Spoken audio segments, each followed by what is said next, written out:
Well, hello, everybody. Welcome back to a very special episode. 2020 changed a lot of the industry, including the trajectory of where we thought we were going, and kind of changed our mindset around thinking about how we view our businesses and the services that we provide. And so, to look at that trajectory in that next 10, 20 years, we wanted to bring on a couple innovators in the pet care space. We've had them all on before, and so we're really excited today to have Natasha O'Banion, owner of Walk with Ringo and Ruby, Start Scale Sale. You'll recognize her from our Ask a Pet Biz Coach segment, as well as we interviewed her back on episode 59. Natasha, thank you so much for coming on today. Hi, thank you. We also have Doug Keeling, owner of Bad to the Bone Pet Care, and YouTube extraordinaire, doing lots of great stuff on there, helping educate pet business owners on how to operate. He was on episode, Doug, I was shocked when I looked back and I saw we had you back on episode 18. And I know. I know. It's like a whole different lifetime. it is. It is. Really appreciate you coming on today. Thank you so much for having me. I'm excited. And then we have got Dan Reitman, owner of Dan's Dog Walking and Pet Sitting. I don't know what you're not doing these days, but we had you back on episode 29, 42, 86. Dan, it's always a pleasure to get connected. Thank you so much for having me. I'm very excited to be here with you guys and chat about some cool stuff. Yeah, we're talking about the trajectory of the industry, where we're headed, things that we're doing, and I think in order to do that, we need to kind of look back and reflect a little bit on where we're coming out of, because the trajectory of the industry is going to be framed a lot of through how we experienced 2020. So I'd like for each of you to kind of give in a nutshell what 2020 was like for you and your business. And we can start with Dan. Well, beginning of 2020 was fantastic. January, February, I was like doing my calculations. I was like, we're definitely going to hit some revenue markers that I'm really excited about. And I was even thinking like, all right, in terms of like financial cycles, we're about 12 years from the financial crisis. There's something coming, but who's not going to need a dog walker, right? Well, I was super wrong. And my world crumbled around me on March 24th. I had to we had a Zoom meeting with the staff, and I made the call maybe like 5 minutes before. I'm literally crying in front of like 48 employees and letting them know, like, look, I don't know how long this is going to be, but we have to furlough the entire team. And it was awful. Lost my mind for a good week and was like, oh my God. And then realized, okay, well, we got to figure out what we can do. So we pivoted. I was still doing walks. We had a lot of clients who were immunocompromised, things like that, where they couldn't physically get their dogs outside. So I was doing walks 7 days a week, but trying to figure out all different ways we could add revenue. So we started doing grocery delivery services, little things like that, anything that would work. It didn't really help that much, but then once we got the PPP loan, I was able to put my management team back to work. We overhauled everything. We were able to trim the fat, bring back all the great employees. We didn't bring back some employees that weren't a good fit for the company anymore. We added dog training. We started a podcast. We started working with BuzzFeed. It's just been like mind blowing. So, it's one of those things where sometimes when these awful situations occur, yes, in the moment it's terrible, but from a business perspective, I think what we've all collectively gone through, if you made it through, your business is coming out stronger. And I think we're definitely in a better position. And I'm super excited. Actually, a year to the day that we had to close the business, I signed the lease on our first brick and mortar location. We're going to be opening our first doggy daycare facility. So it's definitely been a year of ups and downs, but I definitely am very happy with where we are at. Right. So. Yeah, and Doug, you're in Florida. What was your experience like through 2020? I gotta say, I'm lucky to be in Florida. We did go from six figures to zero overnight, and like Dan said, I mean, I lost my mind for a solid week. I laid in bed just sobbing, not knowing what the future held for several days, and then that was about mid-March, and then by May we were at 75%, and then by the end of the summer we were busier than we had ever been. again. And I just thankful to be in Florida because of that, because I know a lot of the country didn't have that that take on it. But just like Dan said, I mean, we overhauled a lot of things. I rewrote all of our policies. I actually started operating in some different areas under different brand names, and just redoing my thoughts for the future a lot. Yeah, and Natasha, you are in a different part of the country where your business operates in DC, Maryland area. So what was it like for you and your sitters? Yeah, for us, like we are near the White House, obviously, so everything is political. So we're used to shutting down, unfortunately.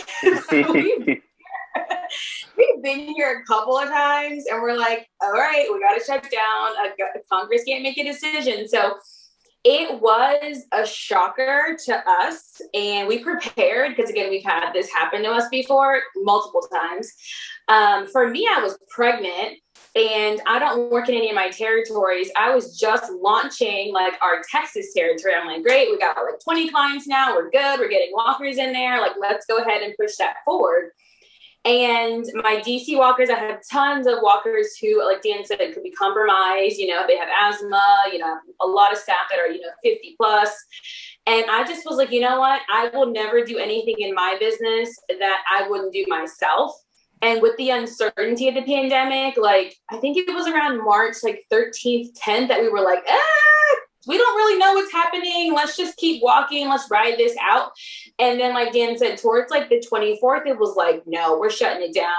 And I actually let all my walkers decide. I said, hey guys, like, if it were me, my pregnant behind is not coming out there and doing this. What do you guys want to do? And they said, we're not about to die out here, so let's close it out. So that's what they decided. And I said, I respect it. I got your back. Let's close it. Let's write it out together, and then let's go from there. So we ended up closing our doors for 3 months. It was not going to be like a swift recovery. People asked me, like, did you want to open up sleepover to daycare, training? And I had, like you guys heard my episode 59, I had done really hard work to scale all the way to dog walking and dog walking only. And I just wasn't prepared to open up anything else. But what I was prepared for is to be the inspiration that our industry has needed. So I leaned in harder to pet care coaching, because I'm like, I was kind of made for this. I know this was kind of may or may not have happened. Again, I was in the automotive industry with the recession. So a lot of these like sweep the rug under you have happened to me. So I'm like, all right, I've been here again. I've been here in automotive. We had no cars. We had a flood in Japan. We got no inventory coming. So I've seen a lot of this, but I really wanted to help our industry kind of guide through it, because it was a mental test. Like, yeah. Really, and for me to be pregnant and hormones are going wacko anyway, and I was just like, all right, guys, we're in here. Let's do it. Let's do a summit. Let's get what we got, right? I was like, let's just do the things and let's go. And our team will start working from home. They start helping me with some marketing stuff, some different initiatives virtually, and we jump back in July. What I love about all three of your stories there is there was that series of what's going on, assess the situation, and then start making changes and doing something different and start adapting to what was happening. And I think as an industry, we all kind of went through that process. I don't know if it's really the cycle of grief or whatever it was, but it was this resiliency that stuck in there. So I think a question I have for you all is what are you doing now that you weren't expecting to be doing when 2020 started? I don't think it was something that I wasn't expecting. I guess we were just so slammed, I never even thought about it. But like adding the dog training, opening the daycare, all these things that like have been, oh, I want to do this. And we finally had time to do it. And the podcast, that was the thing that like Maura was kind of like, we should just do this. And I was like, all right, because we actually bought the equipment before we even did it. I just saw somebody was selling it super cheap. But yeah, I mean, honestly, at the beginning of this, I didn't know if we were going to be here. I was like, all right, well, there goes 11 years of my life. I got to go to vet school now and figure out how to pivot. But just the fact that we're here, I am like on days that I'm like getting stressed out and like worrying about things. I'm like, dude, a year ago, like, this didn't exist. You weren't able to pay your rent. So, like, honestly, it's just the fact that I'm here. I didn't know if that was going to be happening a year ago. So that I'm just incredibly grateful for.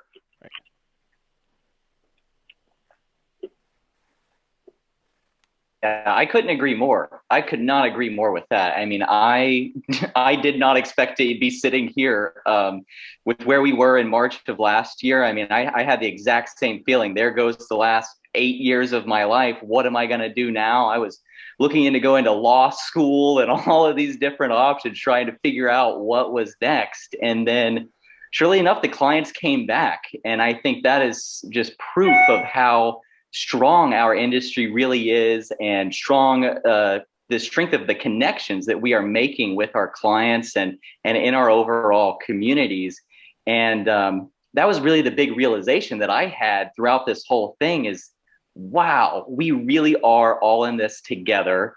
We all have something to give. And we're doing ourselves and our entire community a disservice by not giving everything that we can in every instance. And I mean, that's why I started making the YouTube videos and doing other things like that. Was I just want to share everything that I know that I've learned over the years with everyone. And then with all of that, I mean, our services completely changed also. Before the pandemic, we were very much like, we offer this, this, this, and this, and we can make some tweaks here and there, but these are the offerings. And now we are really a lot more, you tell us what you need and we'll set a price for you, and we'll make it happen. You know, we're here to help. We are the dog people. And by making that transition, I mean, we're now offering nationwide pet transportation, traveling pet care all over the world, all of these things that a year ago, I mean, I never, ever once thought as a pet sitter and a dog walker that I could be driving dogs across the country. I mean, who would have thunk it? I love that. Yeah. I wish I could tell you guys some grand transformation from myself, but you guys know how I roll. I stick to my game plan. I never let off the gas. So it was just like, you know what, guys, let's just hunker down. Now, one thing I did do, however, is pivot a little bit more online. So we start rolling out like our puppy training sessions virtually, our online courses. And so same thing when I was in the recession in 2008, I was like, oh, fool me once, won't fool me twice. So I'm like, what other income streams do I have that I can pivot online? Because I love dog walking. We love our membership program. But I'm like, what if they pull the rug again? Or what if, you know, again, I don't like someone to determine my income or how the flow operates. So I'm like, since we're pivoting it online and I see that this has now been an online economy, what can I do in the pet world? I obviously still have my online store. We launched that before this all happened, so that we leaned into. But I just realized through grooming and training has really been like, had a huge influx, and they also stayed really consistent too. So they weren't so much affected. So I'm like, you know, Natasha, if you want to stay in the pet industry, maybe you can start partnering with different groomers and trainers to start offering online courses on your platform. And so through my connections and what I've been able to do and just me reaching out to people and just opening talks, I'm like, you know me, I'm not about to reinvent the wheel. So I was like, hey, groomer, you already have the process. Great. Let me go ahead and pay you to put it together. Let's start promoting you, and I'll do it through my stream. And they're like, it works great. And same thing, I partner with trainers to do the same idea. So mostly for me has been an online focus. How's that been going, by the way, the online course stuff? I love it. It is the best. I'm like, my whole team now is turning into online people. So where we used to go around and give out flyers to apartment complexes, now they've taken on my email strategy. So now they're doing a lot of like virtual stuff. They're like, we should have been doing this the whole time. And I'm like, yeah, but people still want to see you. So you still got to go in there, right? Yeah. But they've been really looking at the whole virtual thing too. And I've always talked to my team about my vision and how I've always wanted to expand in multiple states. That's never changed. So I got a lot of those like head honchos that stuck it out and showed the grit. And I'm like, you guys are going to have a territory. Where do you want to go? And one of my other guys is going to Austin this year. And I'm like, we'll pop it up in Austin. Let's go. We got nothing stopping us. That's amazing. Austin's a great city for dogs. I love Austin. It's such a great place. And I'm only 2 hours away in Houston. So, I mean, for me, those are the natural. Yeah. Like in DC, we took Maryland because we're right next door. We took Virginia right next door. So, you know, it would have naturally gone from state to state closer. But because I transitioned to Texas with my family, it was like, all right, well, we're going to be over 1,400 miles away on this side, but we'll just build out from this side. So it kind of worked out that way. Yeah. I actually have another question for you, Natasha. I'm sorry. Yeah. Quick thing. So you're expanding to all these other states. How are you managing everything? Like, do you have managers on site in each territory? Are they independent contractors? Like, do they have ownership of that, you know, territory? And then you do profit sharing? Like, what does that look like? Yeah, so we have all employees always, but we really empower our staff. So not like a head manager, we empower our staff to run their own operation. So anything that I can do, anybody on my team can do. They can answer calls, they can email, they can do meet and greets, they can onboard, offboard, they can do invoices, they can do follow-up. So we train people. Like, even when you're with us at least 6 months, you can do every single thing that the business runs on. You guys may know that I'm all about automation. So we've already removed a lot of those like mundane administrative tasks anyhow.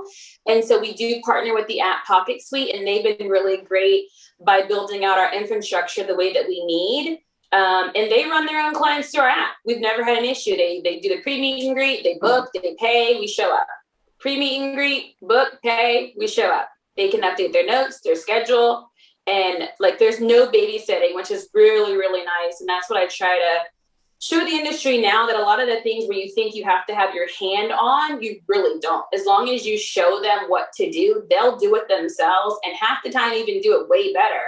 And when you empower those people to work with you, they become their own owner within themselves. Now, as far as pay structure, I always give one person a higher percentage. So we'll always have like that one guy, that one go-to, which you would consider them the general manager, but they don't do general manager tasks, but they know that if the buck stops, it stops with them, and they get paid extra to have that role. It's awesome. I might have to contact you to pick your brain, because all that sounds amazing. That's fine. I'm like hiring sales managers right now, additional weekend I was managers. there, Dan. I was that girl. I had a field manager, I had a marketing manager, I had an admin manager, I had an onboarding manager.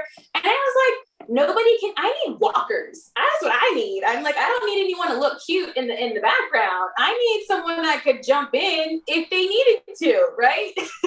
So I'm like, how about you train them? Like, they'll just go with you on your regular shift, and they'll just start training while you're working, right? And they're like, yeah. And we did it that way. It was like, there's no need to like go to a coffee shop and get all additional. It was like, this is a hands-on industry. Get in here, see what we do. Do you agree? Is this something you would see yourself doing? You know, we give full transparency, and I'm like, I love it. Let's roll. And then I always share the vision. So we get on Zoom calls like this. I share my thoughts. I say, listen, guys, I want to grow out. I'm not a DC girl. I'm not a Maryland girl. I'm not a Texas girl. I need you guys to do this. Are you game? And they're like, let's go. And I'm like, that's what I'm talking about. And then we do it. It's your people. You need them. How do you hold them accountable?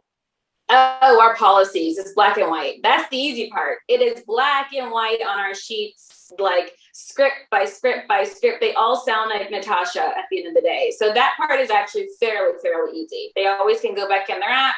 Oh, hey, how do I do this? Or how do I reset a lockbox? Go in the lockbox policy, check it out. Oh, what do I do if the concierge is in there? Go to the concierge policy, read that. Like, it's not an owner's manual, which is this whole like crazy pamphlet. Then I can even talk a whole episode on that. It is 9. For us, it's 9. It's 9 sheets that is our everyday go-to questions. And we wrote those out in policies. They can grab those sheets in their software and read it on the spot, on the job. And we don't get a lot of questions. But if they do, we also look at work chat where we all chit chat and we still keep that camaraderie going. So we talk to our walkers in Texas and in DC, and they're like, what are you guys doing? The same shit you're doing. It's just hot. It's just super hot. Like, and you have better tacos. So, you know, they laugh about weather stuff, but we run the business the same. And I mean, that's like the franchise mentality. Although we're not a franchise, we still run all of our entities the same, because that's how you can duplicate. It has to be the same. Okay, it's similar to a franchise model, but you're not franchising. No, we're not franchising at all. Okay, cool. And All right, I'm going to pick your brain after this. Absolutely. Well, and Natasha, you brought up several good points there, and there's actually one of the topics I want to talk about for the future of pet care was the role of technology, because a lot of the things that you were discussing there and how you run and how you're able to do those things are powered by the back end of the advancement in technology. And I think one of the things, at least that I saw through last year, was we, as an industry and as a country, I feel like advanced 10 years in how we were comfortable with using technology and allowing it in our homes and working with it. And I think in ways that we never thought we would. And so I think that's a real big positive. But moving forward, where does that lead? Where does the advancement in the use of technology in our businesses play a role for us and how we manage it and how we interact with our clients? Totally. So I love automation, guys. I think people think about automation as like this robot that steals jobs, and like you're at Walmart in the checkout aisle and there's like no person and you're stuck, right? They're like, oh, there's no human element to this. But in automation, you automate the things that you do every single day. So the human element can speak stronger when it's necessary. So if I know that I have 15 questions I have to answer or that I need in order to get you in my system, I have 15 questions I need from every single person. Why wouldn't I just automate that process and let the client speak through those questions on the app? Instead, they do it the old school Natasha way, that I would show up with my whole meet and greet. And I was like, I got to do my sales pitch, and I got to, they like me, and I got to, get build a trust relationship and have a good time. And my meet and greet would be like 45 minutes long. And I'm like, okay, there's got to be a better way. And anyways, the client had already decided to book me anyways before I got there. So it was never, my personality that even decided for the customer to use us. So I said, you know what, instead of me bringing out all the stops and taking up too much of my energy, why don't I automate that onboarding process? Let the clients fill out all the pertinent information that I need. So now anybody in my business, the person who gets sweaty palms when they talk to people, anybody can go in because they know that I'm just going to go in, I'm going to have fun with the dog. I'm going to take a couple pictures of the foyer, the cleaning supplies, and where the lockbox is. We're going to put that in our app, and whoever comes to the home is going to see the same information. And so now our meet and greets are literally like 10 minutes. And the clients are like, wonderful. Yeah, they already got everything. I filled all the forms out. You guys got it. Here's a photo of the lockbox. We add that to the notes. Like, here's our foyer. So I personally like to snap a photo of the foyer and the cleaning supplies and where they keep the crate, because when I'm like overseas, which I was traveling before, I like to visually see in my pictures on the phone of like each home a little bit. And then I also, when clients ask for their lockbox back, I have a photo of actually where it's sitting. And so I usually give that photo back to the client. I say, hey, right behind your house, here's the picture. And they're like, perfect, right? So you've got to scale some of those things, but you can put it right into your software. And you can duplicate it. So using the tools you have to just do the things that you do every single day. Again, if you're saying the same thing, doing the same thing, that means you can most likely automate it. And if you are doing something extra, you should automate that too, because now that's come up. So you're like, okay, how do we duplicate that part? The only thing that I really do that's high touch is I do my quarterly phone calls. So I will do the 3-day phone call when we get a new client, and then I'll do the quarterly phone call, and they know that the doors are open. They can call us if they need anything. And then about 3 months, I'll check in again. And we get reviews at that time. We get referrals at that time. We build brand ambassadors at that time. We make friends at that time. So we really get our clients invested in our business as a whole as well. But they're not even expecting me to call. They're not expecting me to be all in their business, right? They're like, you guys do an amazing job. Which more do you want from me? And I'm like, nothing. Have a good day.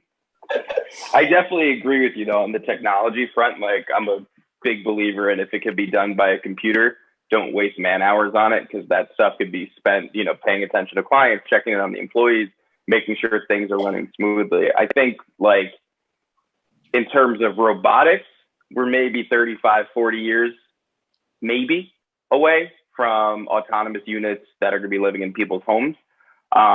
Just look at the scale, the way the phone technology's changed in the last 20 years. Like, remember razor phones from like 2000, 2001. You could launch a missile from this thing. Like, this has more computing power than the computer they used to put us on the moon back in the 60s. So like, I think there was that robot in 2011 that like to walk someone's dog. I think 30, 40 years from now, we are going to start seeing that. But I think it's going to be similar to the whole thing where, if a client makes over a certain amount of money, there's a very good chance they have live-in help or 24-hour help. Those people are the ones who are taking care of the dog. So I don't think it's going to affect us directly as much. But in terms of like technology and stuff, like I think more and more companies and on the consumer side, they're definitely expecting, can I just use an app? Like for me, if I have to order food and I got to call somebody and then I got to grab my credit, what? Ew, gross. I'm not I literally won't order from restaurants, and it's horrible. Like, I've worked in the restaurant industry. I know how awful it is with Grubhub, but like, I'll go on Grubhub, and if I can't order, I'm like, all right, I'll just get from somewhere else. It's the convenience that people want. Like, that's why we're building our software platform, just because I know exactly what I want, and I know that it's integral to us being able to scale. Like Natasha's talking about, automate as much as you can. Like, my managers joke, like, hey, once the software is done, are we going to have jobs? I'm like, yeah, we're going to be super fucking busy. Like, of course you're going to have a job. But like, it's going to automate, all of our client onboarding. It's going to automate employee reviews. It's going to employee calls out. It's going to redo the schedule. Like, it's going to do so many amazing things that currently when it happens, it's like, oh crap, I got to deal with this. And just, I think for the industry as a whole, people need to double down on technology. They need to automate things. They need to anticipate where stuff is going, like focus on social media. But I feel pretty confident working with social media. TikTok's the one thing where I'm just like, I'm old. I don't get it. Like, we will make beautifully edited content, stuff that we like took days to plan. And then like a stupid clip of a bird will like go viral. I'm just like, I don't get it. This is the one platform that just doesn't make sense to me. But like, even if it doesn't, just put stuff out there. Like, you got to keep going with this stuff. Cause like, these are all digital storefronts, people like Main Street is now online. People used to walk through a community and they'd be able to see your business. Now you can do that online. And like, anybody who's not capitalizing on that, it's like, you're giving up on so many amazing opportunities. Like, get on here. And if you're not good at it, find somebody who can. I mean, like, everything you need is right here. This is all you need. Get on Fiverr, go on Upwork. You have some of the most amazing talent globally, and you could be working with people over wherever that are at a much more competitive rate. There's just so many amazing things technology should be used for in our industry. And also from a safety perspective, like all these great collars and stuff like that, the focus on health and wellness, these trackers, there's just so many things that I think are going to be just kind of tying into like the pet industry ecosystem that eventually you're going to see, like, your door's going to unlock because the dog's collar has an RFID in it or Bluetooth or something like that. Like, there's so many things that I think are coming to this industry. And I don't think this is slowing down unless all of a sudden, like, some virus is only transmitted through dogs. I don't see this going away. I don't see our industry like declining in terms of, at least in our lifetime. So, but yes, double down on tech for sure. Yeah, that is so true. That is so true. I love what you said about hiring people that are good at the things that you're not good at. That has been the key to my business because I knew nothing about nothing when I started. And I've hired just people that knew more than me. And that has been key to everything. And technology just ties into all of that. I mean, the entire world is becoming more reliant on technology in every industry, every age bracket, every country. It's happening around us. So to not capitalize on that on every turn that we can, I mean, we would just be doing ourselves a huge disservice. And I mean, we talk about the apps a lot, and a lot of businesses are using apps for scheduling and payment and stuff like that. But bringing in those other technology products into the pet industry and into our services as pet sitters and dog walkers, I think is going to be huge in the future. You mentioned the RFIDs and the collars. You have the litter boxes that clean themselves now. You have smart feeders. you have the cameras that can throw treats. I mean, if we can figure out how to incorporate all of these different things in a pet sitting package, I mean, that is the way of the future. I agree. Oh, absolutely. I always hear people say, like, I've been in business for 20 years. I've been in business for 30 years. I'm like, listen, if you've been in business for 20 or 30 years or 10 plus years, you got to stay relevant. Like, it's not the 30-year business that I'm afraid of. It's like Dan said, the TikToker, the Gen Z that I'm like putting out all this policies, right? I'm all old with my policy self. And the Gen Zer kicks out a freaking dog licking somebody's toe. And they're like, I love that company. I want to go with them. That's just how crazy pop culture is happening. So you can put in this longevity and you can be stuck in your ways, but you got to evolve. You got to hire the people who know more than you or that are in those zones of genius. So you can sit back and be like, you know what? You follow the trends. Do you, babe? That's you. Let me know how that works. I'll be back here. And that's why I try to talk to like dog walkers and pet sitters all the time about like utilizing people, because you cannot grow without the minds of others. Even if you're in a mastermind and taking in all these tips, or like in a 4-way round table like us, we're already plotting like, hey, I'm going to see what Doug's doing. Let me see what Dan's doing. We get the opportunity to pick at each other. How amazing is that? But if you're not in these communities or you're not using staff to kind of help you grow, your mind is only going to take you so far. And if you're still trying to figure things out by yourself, it's really a painful road. Yeah, and I think I was so guilty of that too when I first started. I was such an arrogant little shit. I thought I knew. Oh, like I wish I could go back and scream at 22-year-old me. I was awful. I thought I was like God's gift to business. I was like, I'm going to be the next Mark Zuckerberg. And then I wasn't. And I was like, why doesn't everything happen the way I wanted it to? And I started hiring people.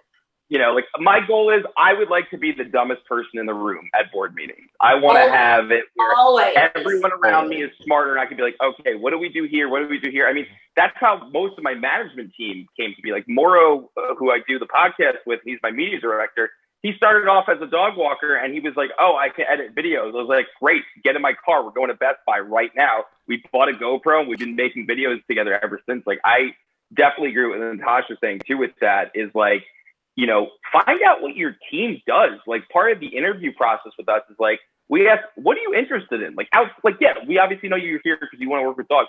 What stuff that you like doing? And sometimes my guy who does my all of our ads for social now, he started off as a dog walker. Like there's just so many amazing people that and getting into these networks. Cause I only got into these Facebook groups maybe like 3 or 4 years ago. And I was like, oh my God, there's other people who deal with this nonsense. They understand what I'm dealing with. And it was amazing. So like anyone who's listening, if you're not in these Facebook groups or if you're in them and you're not participating, ask questions. I'm happy to answer stuff. I know everyone here is super happy to answer stuff, but like use the community. Like, oh my God, 100%. It's so, so valuable. Yeah, and I think what's key there is that we're listening to the community and we're looking to others, because I think when in our business, we're talking a lot about change and technology here, and I think the first reaction is to go, okay, what do my clients want? Let me go talk to them and see what they want. But I think what's important to realize is that your clients don't know what they want. They're going to take what you present to them, right? And I'm reminded of the example of Microsoft and IBM of the 90s, who only kept going asking the database centers and the nerds about what they wanted in their laptops. And that's why many of them still have like VGA connectors and 5.5-inch floppies, right? Where it's like they failed to advance because they kept meeting those needs, right? So how do we as a business take that and looking forward, how do we make these changes in technology and do it without the fear of losing people and leaving them behind? I can tell you one thing I do.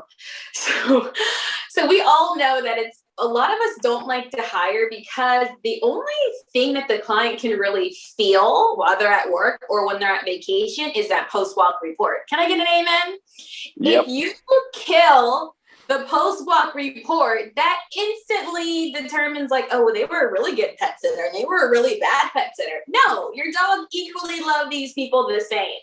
But in a client perspective, the bubbly, giddy, happy, tell the whole laundry story is always the star versus the other guy that's like, listen, I see this dog every single day. It was a great walk. Come on. right?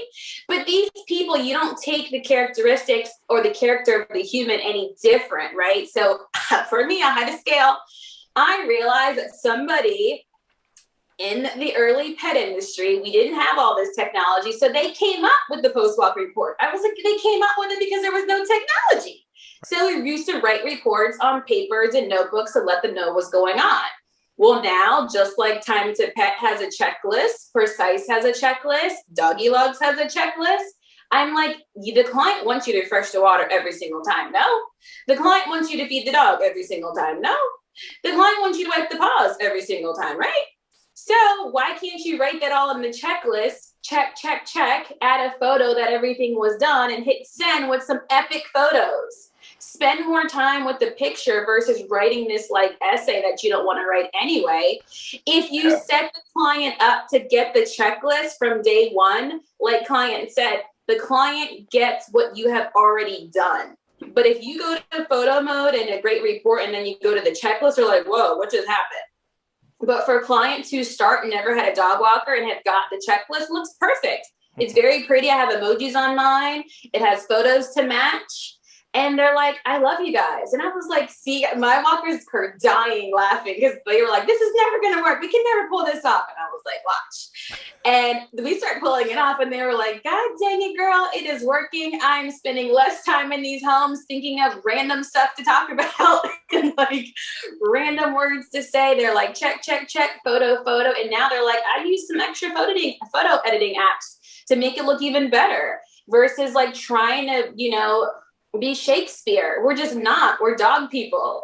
So that's where I use my technology to start, and it has literally been a game changer. I definitely agree. Like, one of the things I panicked about constantly, I mean, I'm just a super anxious, depressed guy to begin with, but I was so nervous about making changes. And I was so nervous about making everybody happy. You're never going to make everybody happy. There's always going to be that one person who's not happy with this or not happy with that. And like, you know, if they're a great client, make an exception for them. You know, find a way to make it work. Because like I will say this is completely unrelated. This is one thing that drives me absolutely insane on the Facebook groups is people complaining about a client booking last minute. Oh, why did he? Because we're a fucking dog walking company. That's why they're booking. And something happens. Life happens. Stop complaining about it. It's your business. Be happy you're getting clients. It makes me so like I will start to respond to it and like I can't do it. I am all about the community being able to vent about stuff. Do not complain about getting business. Stop it. Be grateful. Okay, rant over. And so, then just add a fee to it. Exactly. I charge $10. It's an extra $10. Great. You need a last minute walk at night for 10 minutes, that's going to be a $35 walk. Boom. We just pocketed an extra $20. Nothing. No issues. So I get it. I understand sometimes it's stressful, but figure out a way to make it work. There's a lot of money to be made. Don't, like Natasha was saying, don't overthink it. Like, try new things. Like, the phrase I love the most, and I don't always adhere to it, done is better than perfect. If you try for perfection, you're never going to get it because it's not a real thing. Perfection isn't real. You just keep trying. You know, I'm a big fan of build, measure, learn. You try something, you put it out there, you get feedback. Okay, this worked, this didn't work, tweak it. But like, you know, we're starting to look into actually putting GPS trackers on every dog that we take out. So we just pop it on them. It's part an insurance policy. Knock on wood, we haven't had a dog get away from us in a very long time. The off chance it does get away, boom, they're trackable. We're going to be using RFID collars in the daycare, so the doors lock automatically if the dog has that collar on, so they physically can't get out of the building. We're trying to implement, as you know, like Doug was talking about too, like any way you could tie in any aspect of like the whole IoT world, like the Furbo. I was thinking about adding that as like a little extra thing. We pop it in the house for when the client's away. We give them access to it. Boom, boom, boom. You could send your dog a treat and charge them like, I don't know, $50 for the week or something like that. There's so many cool pieces of technology out there that are going to tie in, and this stuff's only going to keep building because I think within the next 10 years, we're going to see, you know, you guys have seen Weebly, Wix, Squarespace, these sites that make it very, very manageable for somebody who doesn't have coding skills to make a website. We're going to start seeing that with APIs, and we have it with Zapier, where you can connect all these platforms. I think you're going to see a Squarespace or a Weebly or a Wix within the IoT community being able to find ways to connect these different things. So connecting the dog collar, connecting all, the bowl, this, that, and educate yourself. Go look at all these blogs and look at new stuff coming out. You should be constantly consuming new information about technology and trying to find different ways. That and accepting crypto, which we are going to start doing. So we're going to start doing Dogecoin just because why not? But we're also going to start accepting Ether and Bitcoin just because I want to bump my holdings up. But, I think those kinds of things are going to be more and more adopted. You're starting to see big banks are looking into it. But there's just so much cool stuff happening right now. And find little ways. And chances are with the crypto stuff, most of my clients aren't going to pay us in crypto, but I guarantee you we'll get some local press. And that's one of those things where it's show that you're on the cutting edge, show that you are using these pieces of technology to make your business stronger. And yeah, at the end of the day, it might not make a tremendous difference, but like Natasha's saying, all they see sometimes is that report at the end of the visit. You wanted to see the different steps you're taking as a business to improve what you're trying to do. And it's constantly educating people and putting that information out there. Yeah, utilizing that technology in as many ways as you can is the easiest way to prove what we are doing. And if clients don't have a question about what you're doing, then they're definitely going to keep using you. We talked about this the other day in the Pet CEO group for client retention. I mean, it all fits together. And educating yourself, paying attention to what is going on, not only in our own industry, but in the entire world around us, is absolutely vital to being a CEO, being an entrepreneur, growing your pet business. And I mean, utilizing those Facebook groups is a perfect way to do that, just with an insight into our own industry. I think about when I started my business, there were no Facebook groups. None of this stuff existed. And nope. I can't even imagine where my business would be today if I had access to those resources back then. And I think that's why we're seeing so much progression in the industry right now. Think about how many businesses that didn't have a website or didn't use an app or were just technologically in the dark age that came into the light in the last year because of the pandemic. I mean, it's because we're all listening to each other in these groups and we're communicating with each other, and it's just building, and it's going to move faster and faster and faster. I think it's beautiful. I love it. A lot of people are scared of this change, but I think it is absolutely the way of the future, and we've got to pioneer this shit. Mm-hmm. Yeah, I agree with that 100%. But don't be scared. Lean into it. Change is good. Yeah, exactly. It's also always going to happen. So yeah, get on board. It really is. Have anxiety. Technology and things are becoming a lot more accessible, not just to our clients, but to ourselves. Dan, you mentioned Squarespace, so the ability to have this amazing website that you can build yourself with no coding. You mentioned Zapier, which I think all of you use in your businesses to connect multiple things together so that they're talking to each other and you can shift documents from one thing to another. Dan, you said the IoT. I feel like I have to do a dictionary here of IoT. That's Internet of Things, the interconnectedness of all these items. And what we're able to do with that, and what I'm hearing this, is it's kind of slightly starting to change not just the services that we're offering, but what a service means. Definitionally, what does a pet sit mean? What does a dog walk mean? We're able to change the definition of those services because of these added on things. So, let's go in that direction for a little bit.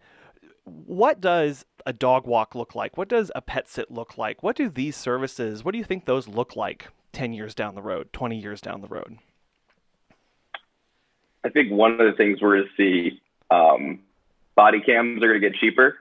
That's something that I've thought about for a long time. Right now, I think it's cost prohibitive, but I think having body cams, so, if you want to stream the walk directly to the client, a little tiny camera that they could stick on, 10 years from now, cameras, look at how, like, what you can take with a phone now is unbelievable. And camera technology is getting better and better and better. I think, that's going to be one thing, is full transparency. I think that is hugely important. It protects everybody. Protects, the client.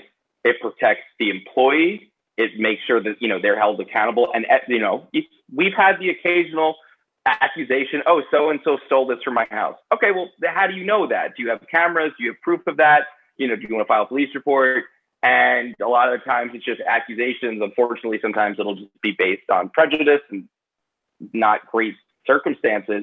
I'm a big believer in that transparency. So being able to have it where everything is documented is a really good way to kind of protect the company. And obviously there's things to figure out in terms of privacy issues and stuff like that, and figure out how do you hide that information. But I think that's going to be huge. Or drones that can just follow people. Like, we've done drone check-ins on our staff before. Like, if they're within a few miles of the office, I'll just put in where they are, drop in on down, and I'll just check. Like, I'll send them a screenshot. Hey, saw you're on your phone. Put your phone away. You shouldn't have your phone out during a walk. Things like that. I think we're going to start seeing a lot more use of technology, making it easier for us as business owners. Because, like, Natasha, I have like anxiety just with the way you obviously have figured it out, but the way you operate your business, I'm like, how does everything, what if it, like, so for somebody like me I'm a bit overbearing and could be a little bit intense with how I like things done. Right. I think a lot of cool technology is going to exist allowing us to do that. I also think that, we just had Andrew Gill on the podcast. They have this great new dog collar that is currently, what it's doing is it interprets the emotional state of your dog based on the bark. Now, of course, when people hear that, they're like, oh, that's kind of a useless idea.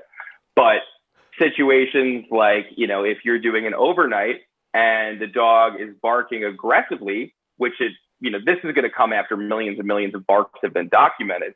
You're going to have that technology that can notify, like, hey, the dog is barking in a really abnormal way. It could send an alert to the homeowner. It could be linked into the security system, or this isn't for walks, but this is on the medical side. You know how they have dogs that you could train them they could detect seizures before they happen. So if a dog can detect it, notify medical personnel. This is life-saving stuff. There's so many amazing, cool new pieces of technology that we're going to be seeing, I think, in the next decade that are going to allow it to be a little bit easier for us to do our jobs and manage our businesses. But I think the biggest thing is going to be the quality of life for pets, and little pieces of technology along the way that are really going to help streamline things, and also educating pet owners, because that's another huge thing that we all deal with, is making people understand, like, hey, it's not great to give your dog table food, because not only is your dog morbidly obese, borderline becoming a diabetic, and making sure people know, like, the different ways they need to do things. So I think, at least for me, sometimes I forget. Not everyone obsesses over all the ins and outs of caring for pets. And I'm like, well, why don't you know this? And I'm like, oh, they have jobs and kids and lives and things to, focus on other than obsessing over this stuff. But I think technology is going to continue to play a bigger role in all the things that we do. And if you don't want to have that, I'm sure there's going to be a space for more analog type businesses. But I think you're going to start seeing the technology resulting in companies getting bigger and having a further reach. So you're going to start seeing I don't want to say Walmarts of pet care, but my goal is to be national. I want to have, a location in every single state. Like, I think just the same way you guys do, we want to raise the bar in terms of what is expected when it comes to pet care. Because, when I started the business, people kind of laugh, like, oh, you're going to go walk dogs. And like, even I didn't realize my goal was to make as much as a vet tech would make. And now, we're a multi-million-dollar company, and I never expected to become that. And I think our industry is just going to continue to grow. And with the growth comes more money being dumped into R&D and all this different tech that's going to play a huge part, I think, in our day-to-day operations. Right. Absolutely. I mean, that's literally the way to grow. When people think about, like, oh, I don't want to do this. Is this the only way to grow? Is this the only way to grow? You just have to be okay with trying new things. Like, so my story is, I had a dog walker before I became a dog walker. So I am the client, right? And I was always trying to tell him like how he could reinvent this and he could offer this. And, this apps are out here for you to do this. And you could really put me in the experience. And he's like, yeah, no, I'm cool. Right. And so when I came out on the scene, there was no official pet care, like GPS tracker, or there was no like track the miles or the steps. So I just used Map My Walk. Like, I'm from Maryland, Under Armour's here. I knew Map My Walk had a really cool app, and I could just map my walk with the client. I would email them the report with the pictures, and like we got shabby. So sometimes not even having the technology, but being okay to lean into it a little bit is great. Just like when Dan said the whole body cams, I'm like, you know what? I think I'm going to elevate it right now. We have a GoPro. We could totally record the experience right now and save it in a data file. So if anything were to happen, we always have a record. We even maybe save our records for a year and then, archive them. But hey, why not? Why not start doing it now? Go ahead and use your GoPro, save the data, save it for a year or after the pet sit's done, and then discard it. If anything comes out, you have the body footage. And then you can also give them a video of the whole experience. So you're like, hey, do you want to see what a day in a life with Bentley's like? Click here. And I think as we go into our industry, like people are going to be like, I don't want just a picture. I want to actually lean in and hit the button and go with you. Like, yep. So I do think there's pros and cons to technology. And for me, I'm always like, let's not entertain the cray also, because even like the daycare centers with the body cam, with the daycare cams, and clients can say like, my dog's in the corner. My dog doesn't look happy. It's like, what are you talking about? They were just playing for 2 hours. We're having the best time. So we can also use technology to entertain a little bit of clients' anxiety. So I definitely recommend people kind of pick and choose where you put it and what you empower, because clients don't need to see everything. But you as a client, you have a backup in case there is a question that you can bring to the surface. But in general, you also want to make sure if you're going to offer something that you're going to be supply and demand, and you're going to continue to keep it consistent. Because I see that all the time. Like, well, if the client asks, and I'll do it. If they ask, and I do it. And I say, well, what's your boundary of when a client asks, you'll do it? Like, what's your policy? Like, when do you stop? When do you start? Like, what do you stand for? And that happens a lot, that people come out of their comfort zone because someone else is making them when they haven't really mentally caught up, and then they kind of get lost with their whole client experience conversion. Like, they're like, I really don't know the client experience. They call me, I show up, I'm not really sure, my day-to-day income, but I'm doing well. I'm not working at a day job anymore, so I must be okay, And it's like, no, there's numbers, there's tracking, there's apps where you can always know where you are, how much you can pay people, how much you can save, how much you can put away for another COVID scenario. So it's not just the experience, but also managing your business. You also use apps. I run my entire company on my cell phone. I have this cheapest HP computer who just dropped dead on me today. And I'm like, I don't need you anyway. I use my phone.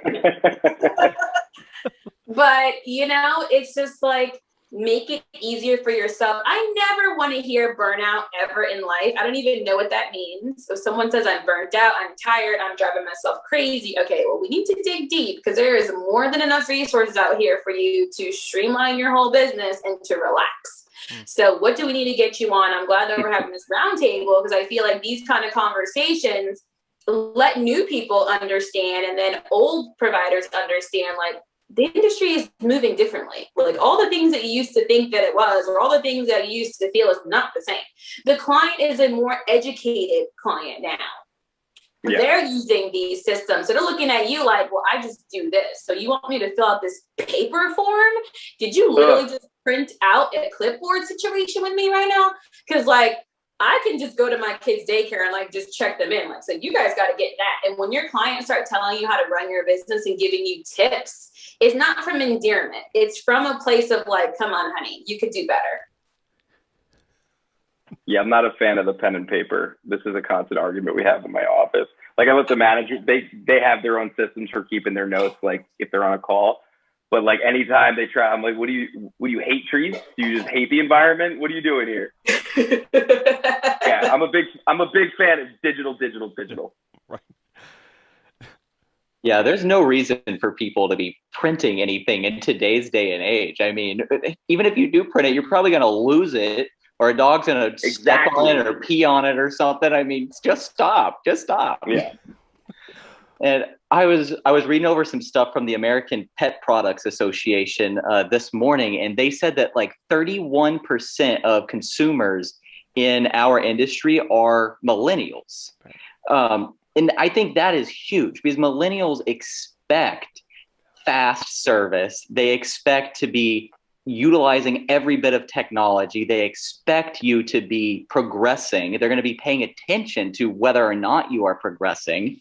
All of this stuff is expected. I mean, and that is that's a third of our market right there. And we've got to pay attention to who our clients are and what they are expecting out of us and out of our entire industry.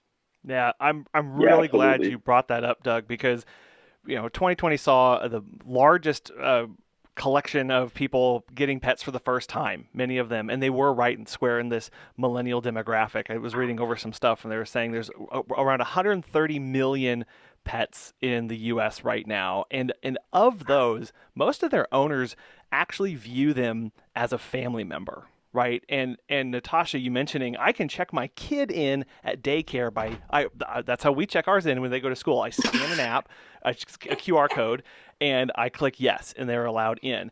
So how does that affect these client expectations, these client behaviors when we've got so many pets that are viewed as family members? What do I as a business owner need to be doing to be meeting their needs? You got to roll out the client experience. Like, I think Doug hit it on the head the other day talking about keeping up with the Joneses.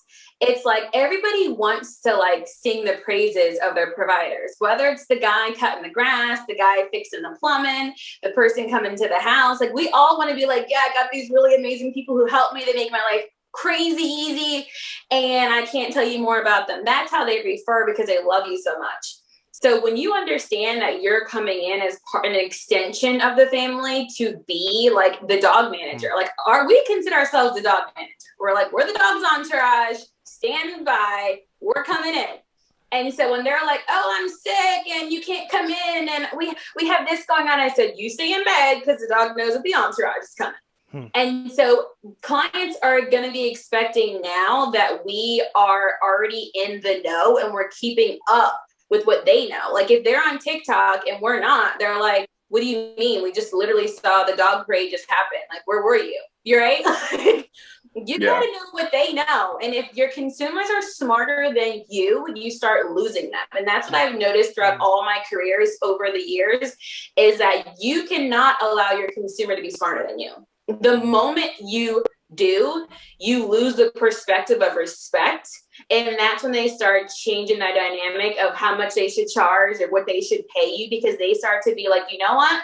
Sales is an experience. And so if you roll up the red carpet for me, it doesn't even matter what price tag you put on that. It's like, I know when I go to Bentley, I'm getting champagne. Okay. And I know that I'm going to pay for that experience. But when I go to Kia, it's going to be like, congratulations on your first car. Here's the keys. So if you roll out the experience for clients and treat their dogs like gold and royalty, it doesn't matter what your rates are. It doesn't matter the tag. And then now you can provide a lifestyle for not only yourself, your family, but generational succession, which people really don't talk about in the pet business. I'm like, what happens to generational succession? What's your succession plan when you're no longer here? Like Dan says, he wants to be nationwide. Well, most of us are just beating ourselves down to just close out the day. So what does this all look like for the clients? You just let all these clients go out to the wilderness when you no longer can handle it anymore? Or do you implement some of these technology to where you can sustain yourself and keep the hard work that you put out to be evergreen? I also think, with what you're saying, it's sometimes people are afraid and I get it, financial stresses can be awful. But I've spoken to a number of people in the last year, and I thought, one of the big things we do is the car wrap. Just seeing the brand constantly in the community, it really kind of puts that trust into your company. So like people need to be a little bit more comfortable with like investing into their business because it's a little scary. It might be $2,000, $3,000. You'll make that money back. And it's really about, like Natasha's saying, end to end. I want every single touch point with our company to be, holy shit, that was a dog walking company? Like when we open our daycare, I want people to walk in and be like, I would actually sleep here. I would stay here myself. Like that is always the experience you should be gunning for. And like, it doesn't matter if you're a 250 person operation or a 1-person show, you should always be pushing to raise that bar. Like see what your competitors do. I do that probably once a year. I make a fake email and I go and sign up for my competitor services and I see what they do. I want to see what my competition's doing. I also want to know what's happening in the market. But I think being able to do all these little things that really do make a difference from the customer experience side. Like, you know, we started doing the first real media content we did was these GoPro videos. And we had this awful, I still hear the background music. It was the same song. We did like 250 of these videos. And it would be, you take the GoPro, you put it on a stick and you get 4 separate shots. I'd give it to Morrow. He edit them. We would make a little page on the website. We write a little bit about the visit. We send it to the client. That client then sends that page, shares that page all over social media, little things like that. So just constantly trying to evolve and find different ways to grow the customer experience. Like I've been seeing this I know Docs is constantly pushing these boxes. I love them. I signed up with them and we just started yesterday. We're doing some rebranding and I'm having internal panic attacks about somebody touching my logo, but that's a whole other issue. But doing stuff like that, being able to deliver, the bereavement boxes that we do, they're not crazy expensive, but people remember that stuff. It's really, what is it? What do they say? It's not about how you make somebody feel, or it's not about how you acted. It's not about how you acted. It's about how you made somebody feel. That is so important. You need, again, like I say this all the time, this is, no disrespect to plumbers, carpenters, electricians. We're not coming in and doing work on your home. We are caring for a part of your family. And if you can't remember that with every aspect, if a client's stressing out about things, they're trying to get in contact with you and they seem angry, they're worried. Like you need to anticipate where someone's coming from in that customer service process. And if someone's upset, there's a good chance there might be external things going on. Or if you made a mistake, be transparent. Make sure that the client knows what's going on. Like I remember, I made a bunch of mistakes when I first started my business, but every single bad review I've gotten, I know exactly, to this day, I'm thinking of them. I remember, I've one from 2012 where there was a stupid mistake and I still remember that. And those things really will stay with you, but you got to be open to changing and evolving and making sure that whatever it is you are doing, that you are always keeping the customer in mind. And yeah, there's going to be stuff that your customers don't even know they want yet. And that's our job, to bring them that experience. But you always got to be customer centric. Sometimes the customer's not always right, but most of the time they are. And you really want to keep that in mind with all the things that you're doing. Every now and then you're going to get somebody where I'm like, no, not that. But overall, just staying customer centric is so incredibly important. Right. Yeah, I mean, that's an understatement. That's an understatement. It all comes back to that relationship that you and your team and your business, your brand has with these people, not only with your clients, but your overall community, because everyone sees what is going on, whether they're using your business and your services or not. And you've got to have this cohesive, positive, amazing interaction on every single front, every single day, no matter what. You've got to remember that they're not customers, they're family. You develop a bond and a relationship, or your team does, with their pets. You're in their home. They are a part of your family, and you are a part of theirs from day one. And I tell all of my clients that in the meet and greet, that we're family now. We are family now. I'm coming to Thanksgiving. Right. Literally, I have had Thanksgiving dinner at a client's house 2 years, actually. And that's amazing. Building those types of relationships is one of my favorite parts of our industry. And what we do is, how many jobs are out there in the world where you get to form those types of connections? It's almost unheard of. I've certainly never worked in another industry where I got to build these types of bonds with people. I think it's such a beautiful thing. And moving forward in our industry, I think it's so important to be educated. And like you said, never let your clients be smarter than you are on your services and in the pet world. You've got to stay up to date. And the more educated you are, the more of a resource that you're going to be to them, the more they're going to trust you, the more that you can charge. It all goes together. I think that is so important.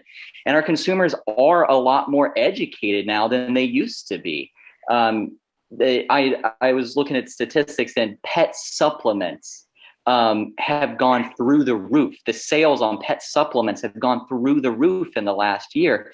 And that just goes to show you that clients are educating themselves more about what their pet needs, biologically, medically, what is in the dog food, all of these little things that no one even talked about 10, 15 years ago.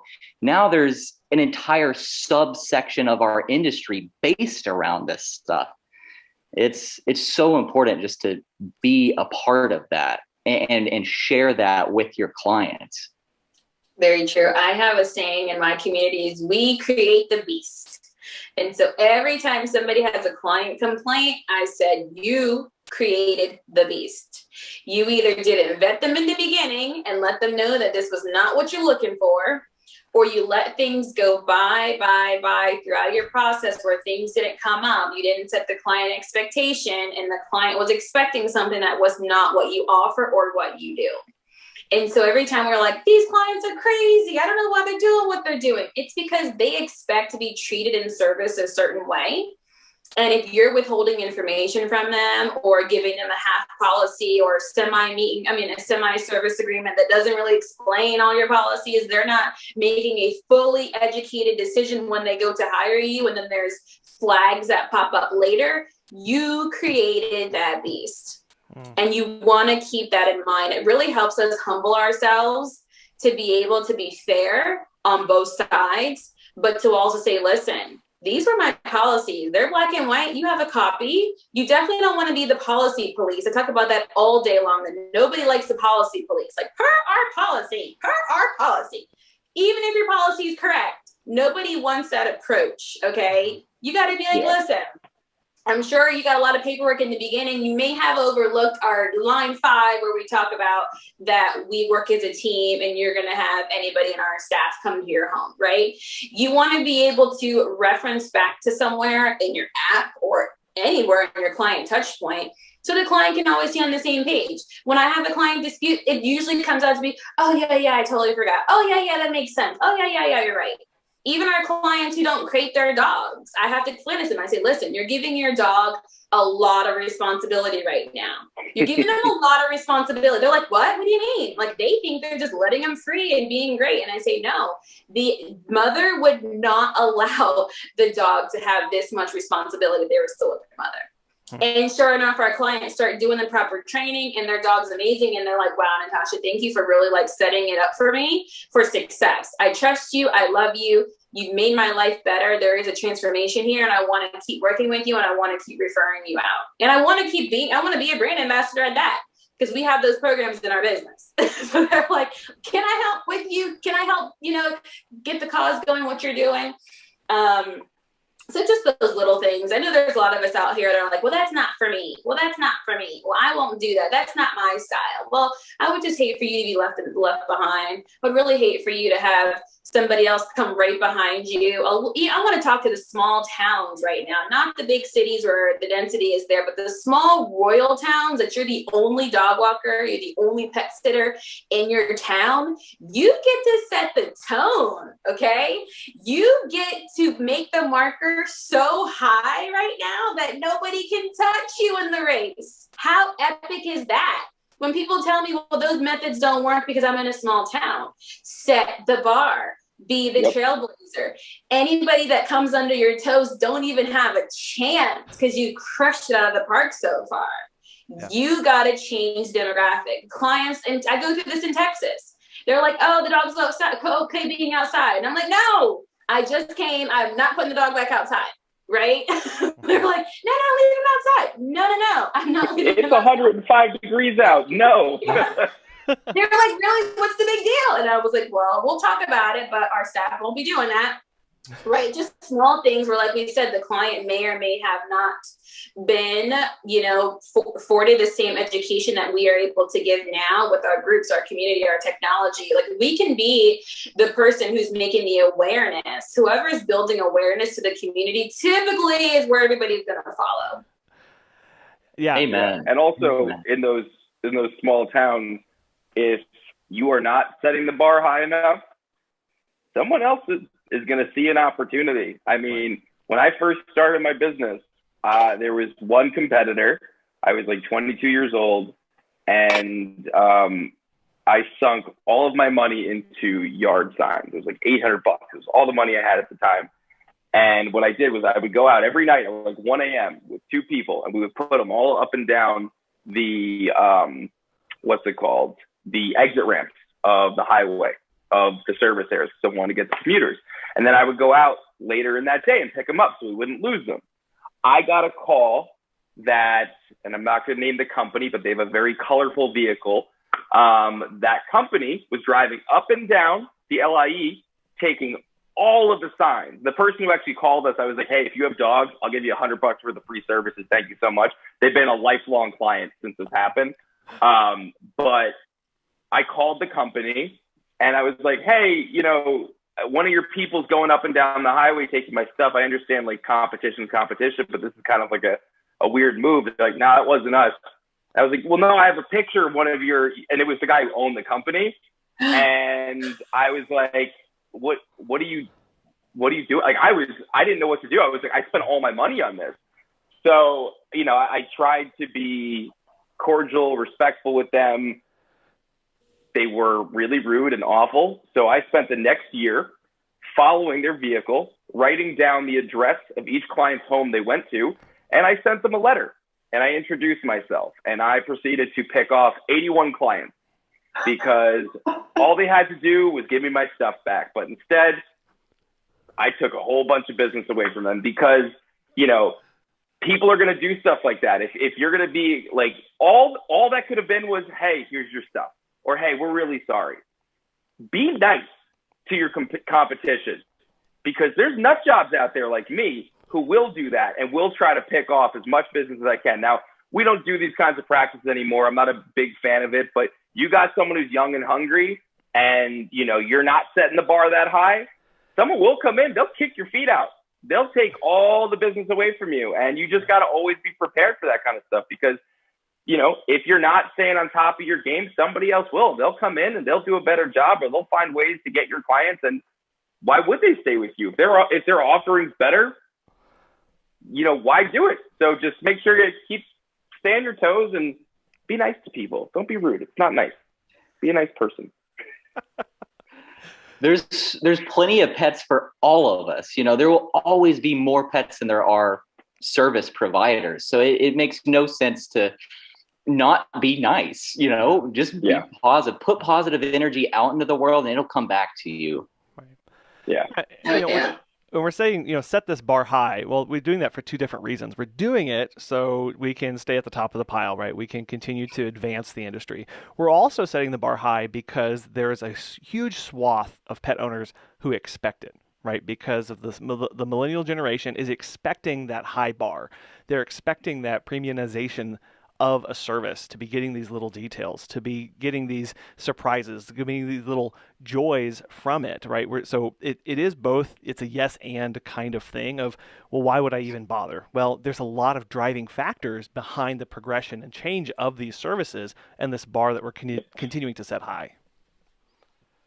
Yeah, absolutely. I want to shift gears a little bit, and mostly because I feel like all of us are currently experiencing a huge growth in being busy and are kind of pulling our hair out, trying to figure out managing this and trying to, I think, also looking towards the future going, where does this land? And I ask that because, we expected a lot of growth. There's a lot of pent up demand, but we also saw a lot of pet care businesses have to close over last year. So I want to throw it out to you all to talk about is the industry actually growing? I think just to put aside any fears of anybody, and then B, what do you think is driving the large growth in specifically pet services? I mean, I definitely think the business for sure is growing.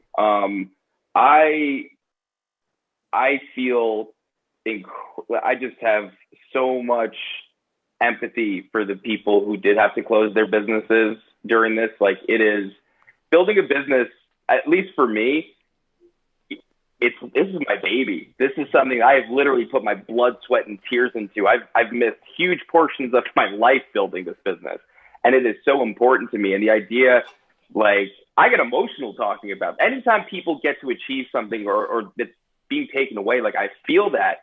And it's awful just because, in those situations, you think like, well, there's something different they could have done, or could they have done this or pivoted or this? And like, that's just the way my brain works. But I feel absolutely terrible for all the companies that did go through this. But I think a couple of things are happening. One, people are having kids later. Two, some people are deciding, hey, the planet's kind of not going to be in a great place for the next 30 years. I don't know if I want to bring a child into this. And so dogs are becoming the replacement for kids for a lot of people. You had, I think, was it over 1 million pets that were adopted in the last year? I think it was some insane number of pets.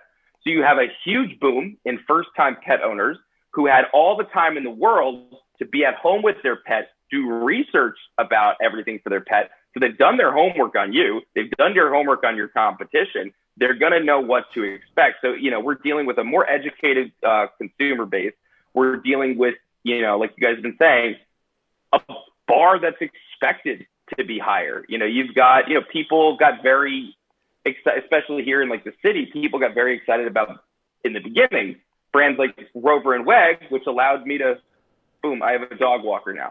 They want that convenience, but they need that service of a small business. So you bring those two things together, that's an incredibly powerful combination for this demographic. And I think that the industry as a whole is just going to continue to grow. Obviously, eventually it'll plateau, but I think that, this is something that is not going to go away in the next 10 to 15 years. I think the focus on pets and wellness and well-being for animals is just only going to grow. I'm betting big on it, not slowing down. Like, this is, I'm going all in on this growth. So I think, now is the time to aggressively pursue the growth in your business. Take all the right steps. Honestly, I can't keep pushing this enough. Go hire people to help you. Not necessarily full-time employees, but like, I already am like ready to call Natasha because I'm like, wait, how'd you do this? How'd you do that? How'd you do this?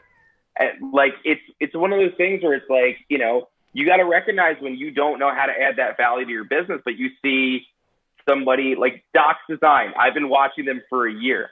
I am so weirdly possessive over my logo because I know it's, people recognize it. They know the brand. I'm like, I don't want anyone to touch it. Like, I feel so bad for them because I'm like, well, don't do this. I'm like, all right, I'll take a step back, but let the people who are good at the thing do the thing, because I can't design this stuff. I'm not an artist. Like, look at this chicken scratch behind me. That's a model for a product that I'm working on. You have no idea what that is. It looks like someone drew that with their feet. I'm not a design guy.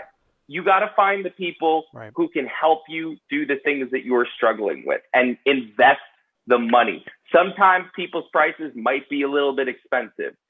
It is so much more expensive to go through, making mistakes, lose the client, all these things happening. You're buying access to their brain.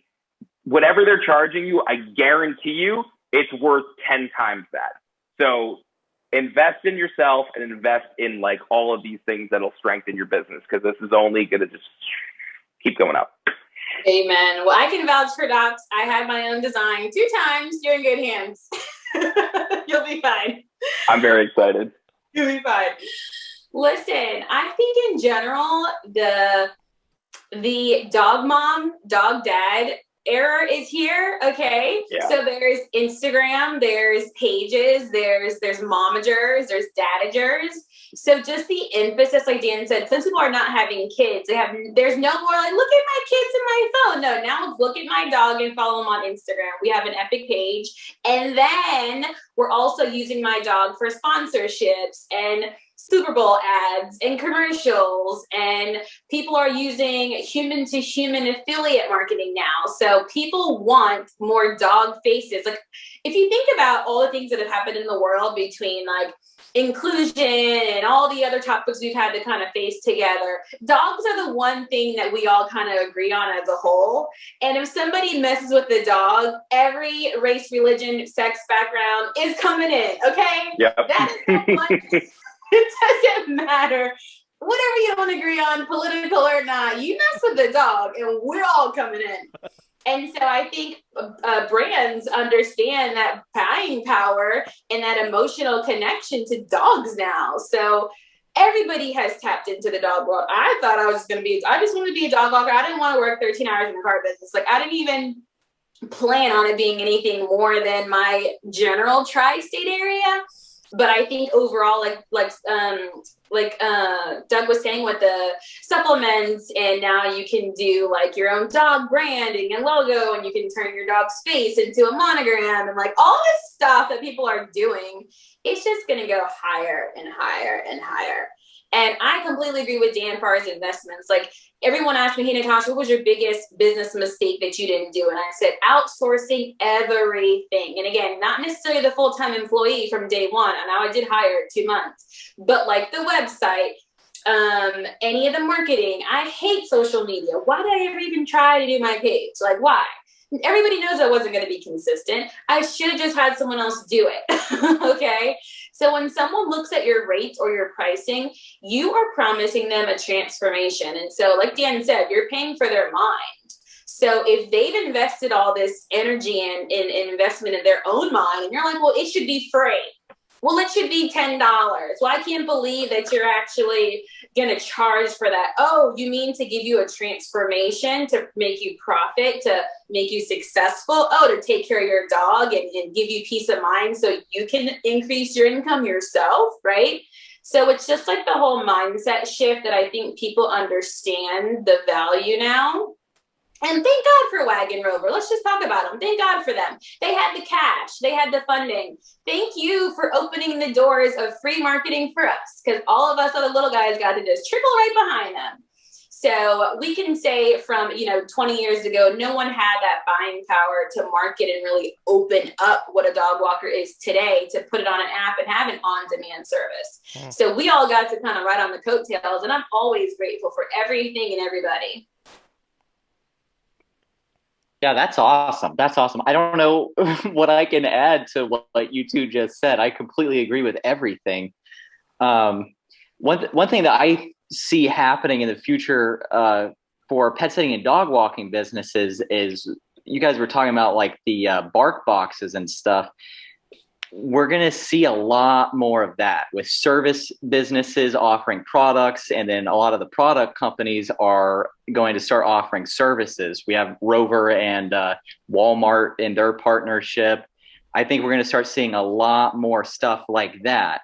And I love it. I love it. I agree with what Natasha said. Thank God for Rover and WAG. I mean, they kind of paved the way for us in a way.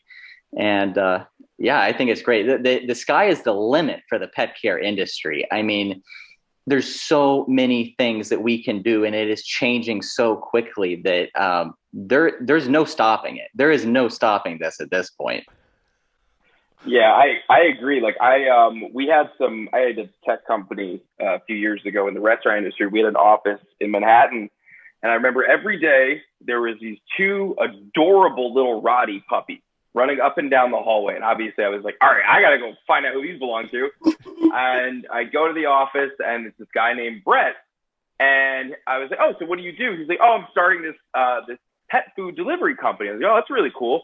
So Brett founded Farmer's Dog, and it is now insane. Like, he's actually going to be coming on the podcast later this year, but it's just like It was literally him and his partner in an office, and just like, I was like, that's a good idea. I was like, I should maybe do something with that. And then it's just like, they just absolutely exploded. Like, I think they've raised over $90 million.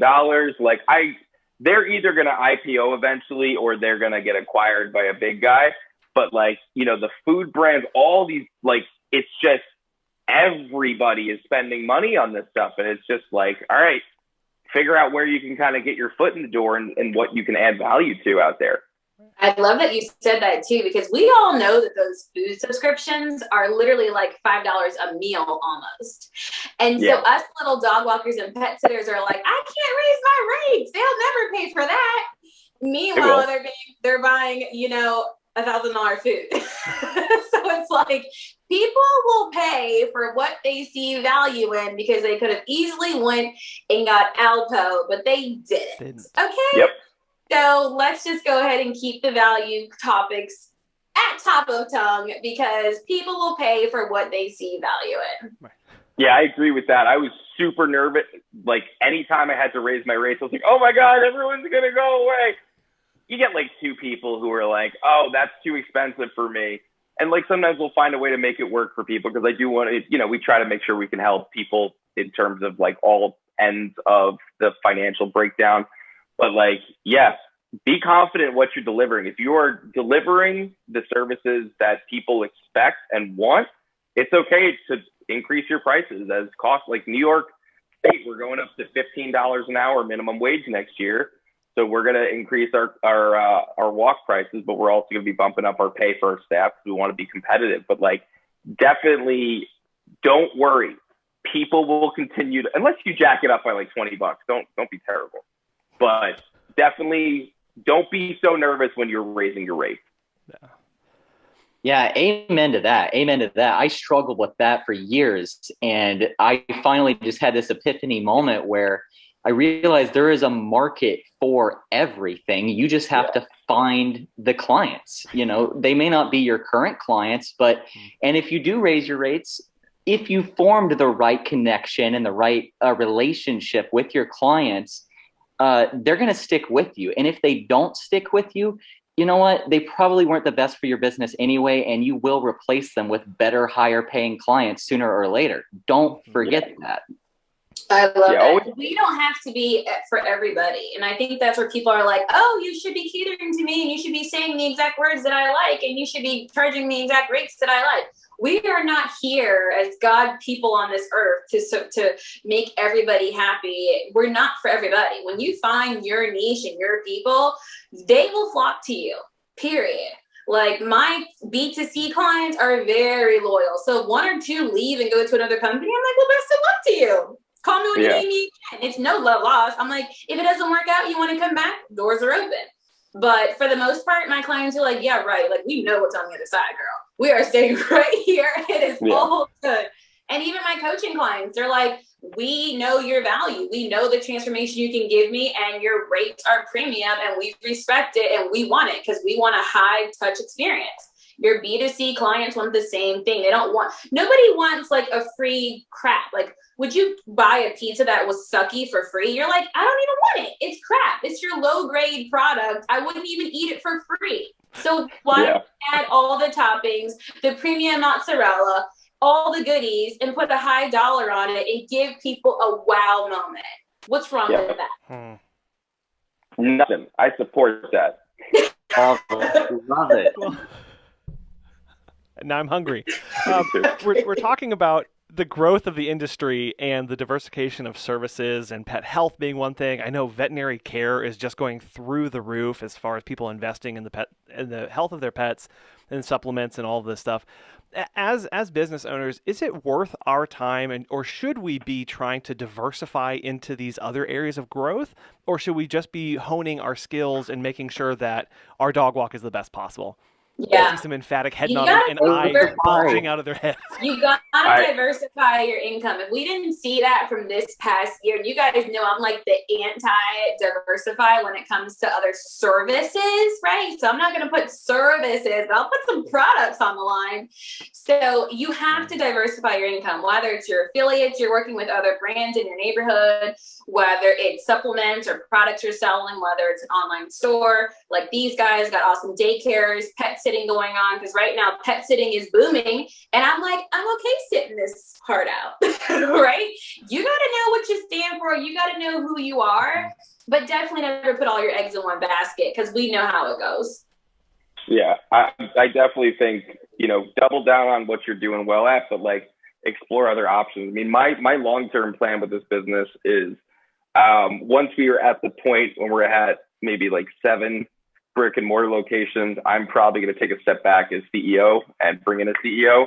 And I'm going to be going to vet school, because my long-term plan is in these facilities, because that was always the goal. Going to vet school is always a plan. This is just a 12-year detour that I've taken. But the plan for me has always been, I want to run animal hospitals I want to be a one-stop shop for everything. Dog walking, pet sitting, grooming, surgery, post-ops, anything that you need, that is my plan. So I want to be able to have it where we are in the veterinary space. We work with Bond Vet, and I was joking with their chief veterinary officer. I'm like, yeah, we're friends until we were like competitors. She was like, good, I want to be competitors.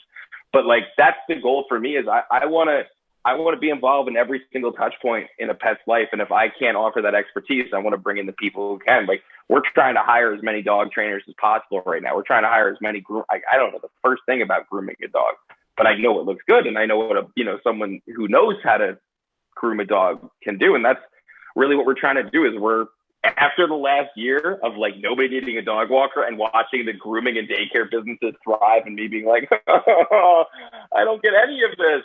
I want to make sure that we have those. I'm like the opposite of Natasha when it comes to, I'm like, let's do everything, but let's make sure that we've got the right systems in place. Because I have to remind myself on a very regular basis, because I'm a super impatient person, this is not a sprint. This is a marathon. And I am trying to, when you're trying to build a national brand, it takes time, but you got to make sure all the systems are in place and you're doing all the right stuff. But I think, doing affiliate marketing, doing, partnerships with other businesses, like, if you don't want to hire a trainer, have some sort of a partnership with a trainer where you do a revenue split or something like that. There's so many different ways you can work with people. And there's so many local brands. Like, we do events. There's a market across the street from us here in Brooklyn.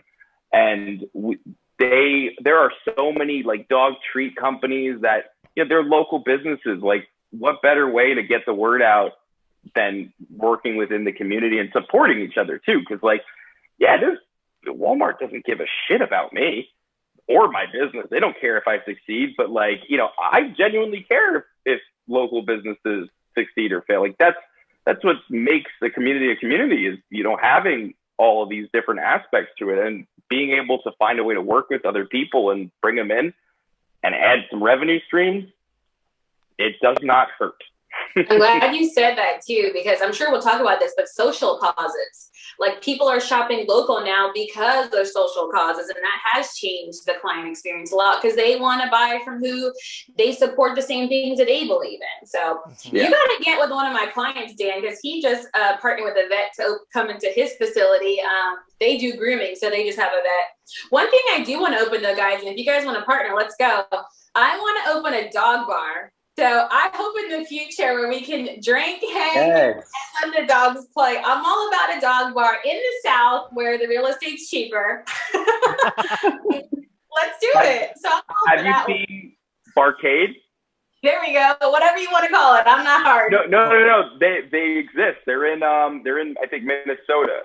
We have a bunch. Yeah, we have a bunch in our area for sure.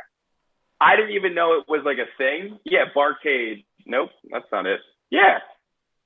That's the Netherlands. That's completely different. Anyways, but yeah, I love the idea of that. Like, that sounds so exciting. Yeah, we're all going to talk after this. I got a lot of stuff.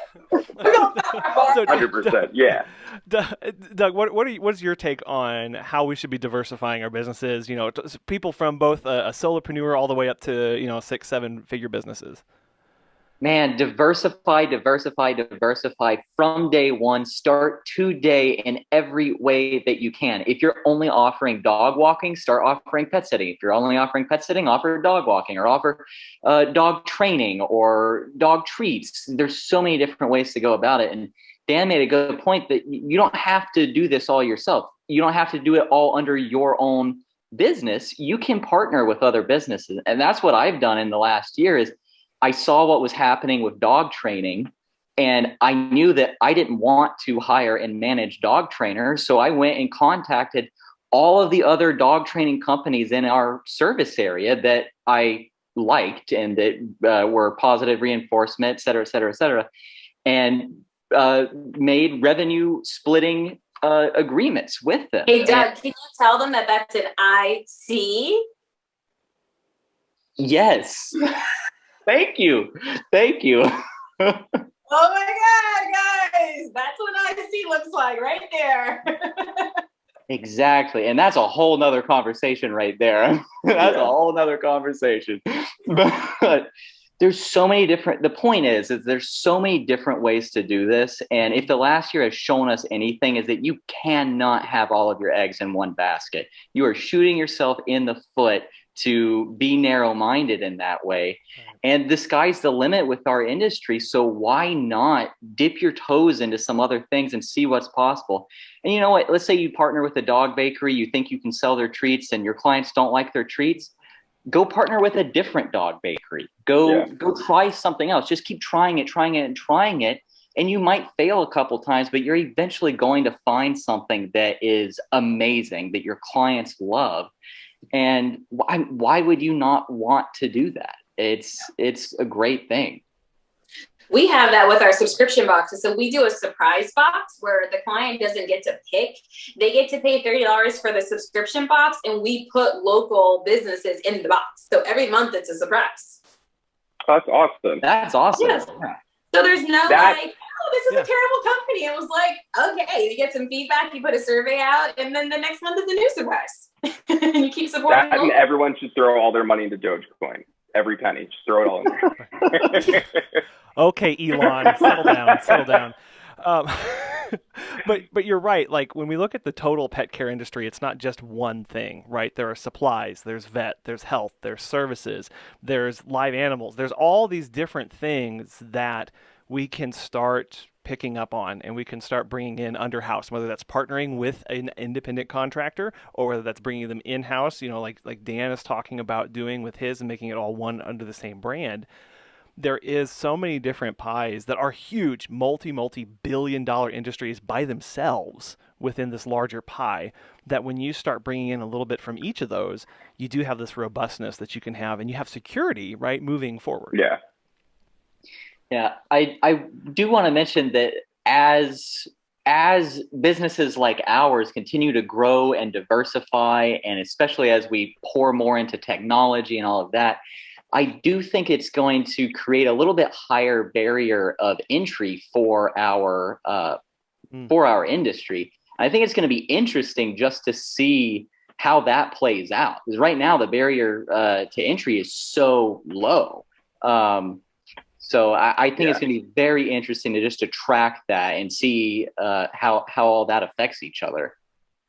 I also think on the flip side of that, you're going to see some money coming in from either banks or big, investment groups, investment banks.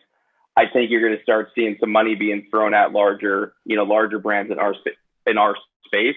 Because out of the pie, we're only the pet dog walking and pet sitting industry is I think we're only 1.7 billion, and currently it's 100 billion, the whole pet space.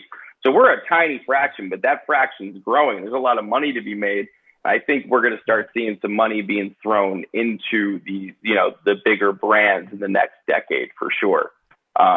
But yeah, I mean, like when I first started, I don't know about you guys, I literally bought neon pink paper and I printed, "Do you need a dog walker? Local vet tech will walk your dog." And then the little tear off thing. And that's how I marketed my business. And I would put little flyers on people's cars. I got fined constantly for it. But, you know, that's what I did to get started. Whereas now, like, you know, there are established local companies. Yeah, you can definitely start. Like, by all means, I support anyone who's just getting started. Like, if you put in the work at the end of the day and you're willing to outwork competitors and do all the things we're talking about, raise the bar and make sure you're delivering a better service, you can win 100%. Hard work, I think, beats, you know, talent 9 times out of 10. Like, if you are willing to put in the work and outwork your competitors and deliver a better service, there's no reason you shouldn't succeed. Absolutely. Absolutely.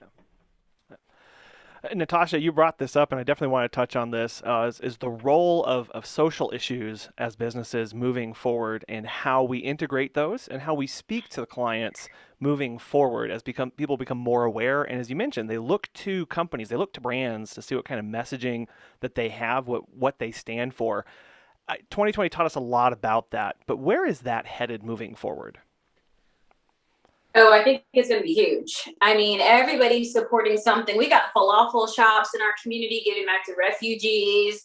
We got us as pet care providers giving half of our percentage to different local rescues. We got breeders now partnering with rescues to bring awareness for like ethical breeding. I mean, we got people giving back to, you know, Black Lives Matter. I mean, there's always a cause and people want to follow and help. Like if somebody is deliberate, like, not deliberately, but it's like what makes it deliberately. If someone is deliberately working towards putting their for-profit to a great cause and you're on a lineup of 4 different businesses, you're like, what should I go? It's so hard. Everybody is trusted. Everybody has an app. Everybody looks smiley. But what would be the one thing that would break the tie? The person that has a social cause aligned with your social cause, that's going to break the tie. If you are part of the LGBTQ community and this other person is not showing that they're friendly and this other community is like, hey, look at us, we're a unity. They're like, yeah, that looks like more than people I want to have in my household. Right. You got to decide like what you overall stand for. And I think back in the day, it was like, don't talk about your social causes. But nowadays, I think that is a huge contributor to client purchases these days. Yeah, I think it's like 84% of consumers are more likely to go with a brand that supports, you know, causes that they believe in. This is actually the whole focus of the startup I had in the restaurant space. Basically, the long story, it was a waitlist management app, and it allowed people to make a donation to a charity and skip to the front of the line. People loved it. And that was that was the only thing that differentiated us from our competitors. Honestly, our software is way shittier than all of our competitors. We ended up selling, but like, it's one of those things where people make choices based on like, you know, feeling. So like we definitely try to do as much as we can in terms of like giving back to the community. I had a very close family member who had breast cancer. Every October, we do a breast cancer fundraiser. We do holiday pet food drives every year. You know, back in 2017, we drove down to Texas and rescued we went down like 10,000 pounds of food, medical supplies, came back with 24 dogs and cats that we got adopted. People want to see that you're doing good things. I think at the end of the day, like as business owners, if a community is entrusting us with whatever, you know, they're literally letting us into their homes. That is a huge level of trust. I believe we have a responsibility to give back, whether it's your local community or the global community. I just think it's the right thing to do, is find a way to have some sort of a positive impact on the world around us when people are, you know, giving your business money. I think it's just the right thing to do for companies. Absolutely. And I am such a believer of if you put positivity out there, it'll come back tenfold. You know, so share the love, share the positivity, and talk about folks and organizations and causes that are underserved. It's our responsibility as business owners and as people that have some sort of following that to give light to these causes. And I think it's a wonderful thing. Not only is it you're spreading positivity and love, but I mean, that's going to keep clients coming back to you. the first several years of my business, I was terrified that my clients would find out that I was gay. I thought if my clients know that I'm gay, it's going to tank my entire business. I truly believed this. And I don't even know what got me out of that thought process, but it's the best thing that I ever did. Now I go to every local pride rally and I'm waving my bad to the bone sign. And I mean, and people love it. People love seeing you, just you, who you are. Yeah. I think it's also, people, businesses getting behind all sorts of things kind of open people's eyes up a little bit more to the world around them. I think continuing to be able to push whatever cause or whatever thing that you believe in and being able to educate people, I feel like it just kind of continues to get people to open their eyes and be like, oh, okay. I like this. I like that they're doing that. I think it's a fantastic thing across the board. I mean, and can you imagine, not imagine, but can you remember all those companies that actually tanked because they stood up for something that was like, whoa, this is all left field. We will not support this business again. So your whole energy and efforts could be literally removed in just one wrong saying that you're just not aware of. So it's also important as us as owners to keep elevating our minds in general. I always say get in spaces you're uncomfortable with, read books, get in communities, get in groups where it's like, we'll totally shift your train of thinking, because it's detrimental to your company at this point. Yeah. To not to. Right. And I know this can sound pretty overwhelming to somebody who might not be doing this right now. They've listened to our conversation up to this point and they're going, okay, so I've got to be thinking 20 years down the road. I've got to be thinking about robot dogs. I've got to be thinking about the services that are going to be expanding. And now I've got to be an activist, right? Like how do I manage this, right? But I think at the core of this and what you're all saying here is that it's coming from you, right? It's like you don't have to try to be you any more than you are already you. You just get to talk about it more, right? Like Doug, like you got to experience of, this isn't any extra effort because this is who I am, right? And I get to share that with other people, right? Exactly. Yeah. I love that. We've talked about a lot of. Does anybody else have any thoughts more on that before I take on? I think it helps people connect. I think being able to see who somebody is and the things that they support, people that, I could get behind this company. We try to be as supportive and transparent in all the things that we do. And I think it's incredibly important that you do that. I think sometimes companies, take certain stands and I'm like, oh, that wasn't the right move if you kind of take a look at the world around you. But at the end of the day, they're right as a business owner to take the stand that they want to take. They're going to have their base that's going to, go to them, and that's that. But I think it just kind of propels more positivity, being open and being able to kind of be like, hey, this is what we're supporting. And, if you don't like it, that's okay. But this is, we're in support of this. And I think it's really important that it's tough because you see everything that happened with, people with Nike. They were either incredibly of support of them or they were like, I'm never wearing Nikes again. I'm like, that's a stupid thing. You're not going to wear Nikes because they're standing up for something. That's a little bit insane to me. But again, people are going to have their beliefs. But I think the more companies and the more people are vocal, like Natasha was saying, they would kind of say, don't bring your political beliefs into it. I think it's a good thing. I think it allows for more open communication and conversations about everything. I mean, look at where we're at now versus 20 years ago.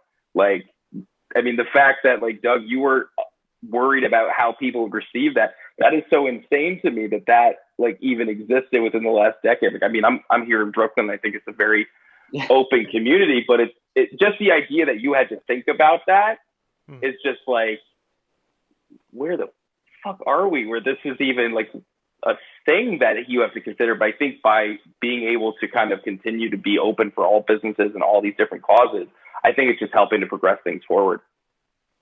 Absolutely. Yeah. It helps to continue having that conversation, right? Because we're normalizing just being ourselves, just across the board. Yeah. And it really does help, again, have those conversations. Makes it a lot easier.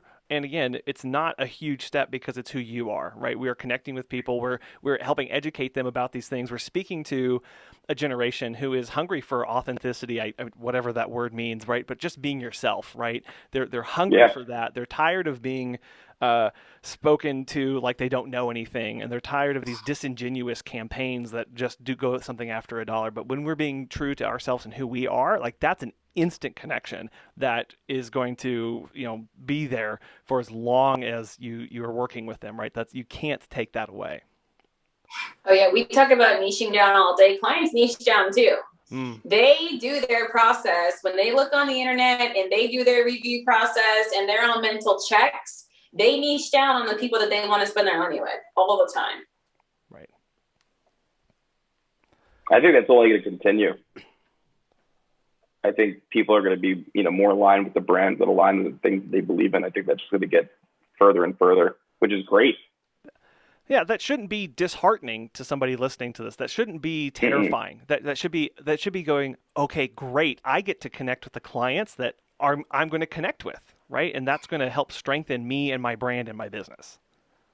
Yeah. Yeah. And that's whatever you stand for. There's no right way or, I used to do social media management in our agency, and some of our reps were like, we should be posting about these causes. And I was like, listen, this brand does not want to post about these causes. Do not post. They're like, what? I can't believe you said that. I'm like, listen, we run a company here. You give the people what they want. They don't want to post. Yeah. You don't make those kind of content for them. And they're like, I can't believe it. And I'm like, you got to make sure you're not mixing personal decisions with business decisions. And I see that happening a lot. Although we want to blend social causes, we still don't want to lose the basis of etiquette, right? We don't have to be overbearing or push ourselves and tell someone what they should or shouldn't be doing. And, we'll have a conversation about that with vaccines, later this week about just what you stand for and what you're going to go towards and what you're going to lean against and what you're going to trail your community to do. But we're never going to exclude in anything that we do. Yeah. Yeah, it's important to just be respectful. Remember to respect everyone around you, even if they may not have the same thought process or the exact same belief. Everyone's entitled to their beliefs. Everyone has reasons for their beliefs. And we just have to remember that. And if we respect them and their beliefs, they'll be much more likely to respect us and our beliefs. There you go. Yeah. And I think that kind of gets to kind of in closing here of, we've talked about a lot of changes in the industry, and I wanted to get you all's perspective on the role or those changes, and are they just going to happen to us, or what's our role in producing the changes that we want to see as business owners? And that kind of goes in line with kind of these social issues and being ourselves. But at this broad scale, how can we help elicit positive changes in the industry across technology, across services, across all this? For me, I've been showing people like what I do. Like, I used to be the CEO that would put my systems out there. They ran on their own. And then I was kind of in the dark hanging out. And like Dan said, we just kind of got introduced to like Facebook groups just a couple of years ago. I think I got my first Facebook group, I think maybe 3 years ago, I guess. And I just start noticing all these companies that were literally like, I'm tired, I'm burnt out, I don't know what's going on, I'm not hitting the nail, I'm just working and working and working. And I was like, you know what? I'll just show you guys what I do.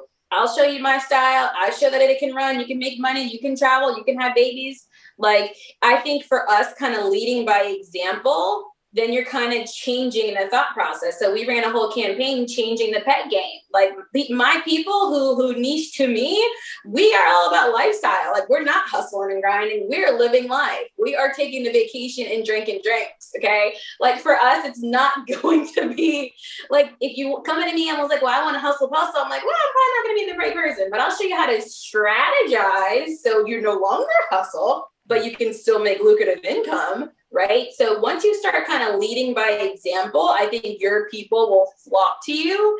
And that's what we do in our B2C business every day. Like, my clients know that what I say and what I promise, they're going to get. The trust and respect is very well earned. And even with Doug saying, him being gay, well, I'm Black. And I was like, whoa, do I got to be a Barack Obama of the pet business now? Or people are going to be weird about me coming in their houses? I had those same insecurities. But I was like, you know what? I will be the ultimate pet care provider, and I will out crush anyone that comes next to me. And my clients saw that. They were like, she means business. And we like her. She's blue, purple, green, black. We're rocking with her, right? So you just lead by example of whoever it is you are, what you stand for it. And like they say, be unapologetic. I definitely agree with that. I think when I first started, I was young enough and arrogant enough to think I knew what I was doing. So I had this mindset of like, oh, okay, I'm going to do this. And I did it. Like, I think when you're very young and you start a business, you don't really think of all the things that can go wrong. Now, like any new venture I get into, I sit down, I do the math, I look at this, I'm like, all right, this is going to take this many things. Okay, we have to do this. Whereas when I started when I was 22, like 4 businesses in 1 year. I started the nonprofit tech company, the dog walking business, and I had I used to flip textbooks. And I was just go.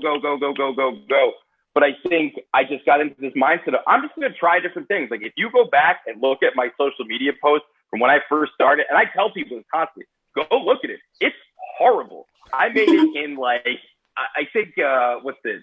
Not Photoshop. Definitely not Photoshop. I did it in like PowerPoint. And I made like these awful, like it was terrible, but I just kept going and going and going. And I think I got into that mindset of not realizing there's other people out there like me. And so I've kind of always had this like drive forward mentality. And, you know, like Natasha's saying, just be who you are, do what works for you. Like, again, I think we are total opposites in the way we operate. Like as soon as I have free time, I'm like, oh, add another project, add another project, add another project. You know, like I'm constantly just adding more and more to my plate, but I think it's helping me grow and evolve so that I hope that, you know, people right now, even still, I think the average person looks at like dog walking as like a side hustle. I plan on buying one day, and I'm not a materialistic guy, but this is the one thing I've wanted since I was a little kid, a matte black on black Bentley convertible. And then the bottom, I want to have my license plate says dog walker. And that's my goal because I want to change the perspective. I think you can create a multi-billion-dollar pet care brand. And I want this to continue to grow and evolve. And like, I hope that I can add value to people's lives with whatever I'm doing, whether it's through my business or just even like chatting with other people in the industry. I mean, I've been working with Dan over in the UK. He has an amazing eco-friendly pet care company. He just randomly hit me up in a Facebook group and was like, hey, dude, I'd love to do like a mentorship with you. Can you do, but him and I are great friends now. He actually is the one who puts up all of our social media. So he actually works for me now. And we do a ton of back and forth stuff. So just like any way I can be of service to help people, I want to do that. But at the end of the day, I think, like Natasha's saying, lead by example. Try new things. Don't be scared. We're all going to be dead one day. None of this matters. In a million years, none of this matters. We are so insignificant in like the grand scheme of time. But you can impact the world around you by trying and doing new things. I mean, I hope to be able to do amazing things. My goal is to be able to impact 1 million people in my lifetime. And I don't know exactly how I do that. I do know that, you know, amassing resources will help me with it. But I think just pushing and pushing and pushing, continue to grow our industry is the way that we're going to help things grow and evolve and get better. I love that you said that because I love that you just squashed like a money mind block that so many pet care professionals have, that we shouldn't need 10K months. We shouldn't need 50K months. We shouldn't need 200K months. Well, why do you need that much money for? You're here to love on the dogs.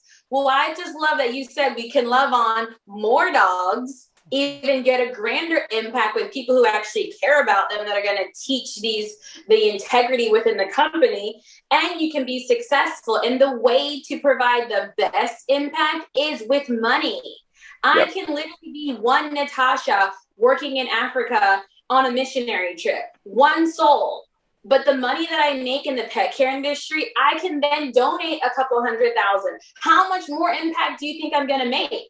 By bringing in more souls. So if we all flock together and make an impact and make great businesses, we can do even more with what comes behind it. They always say, do what you love and the money follows. They ain't never lie. That's true. True. Yeah, I agree. Oh, I love that. I am right on board with both of you.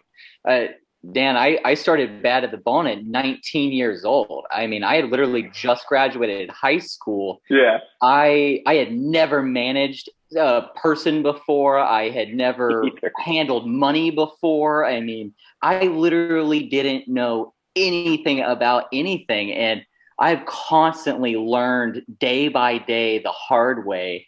And I tell everybody that I speak to, if I can teach myself this stuff, then you can too.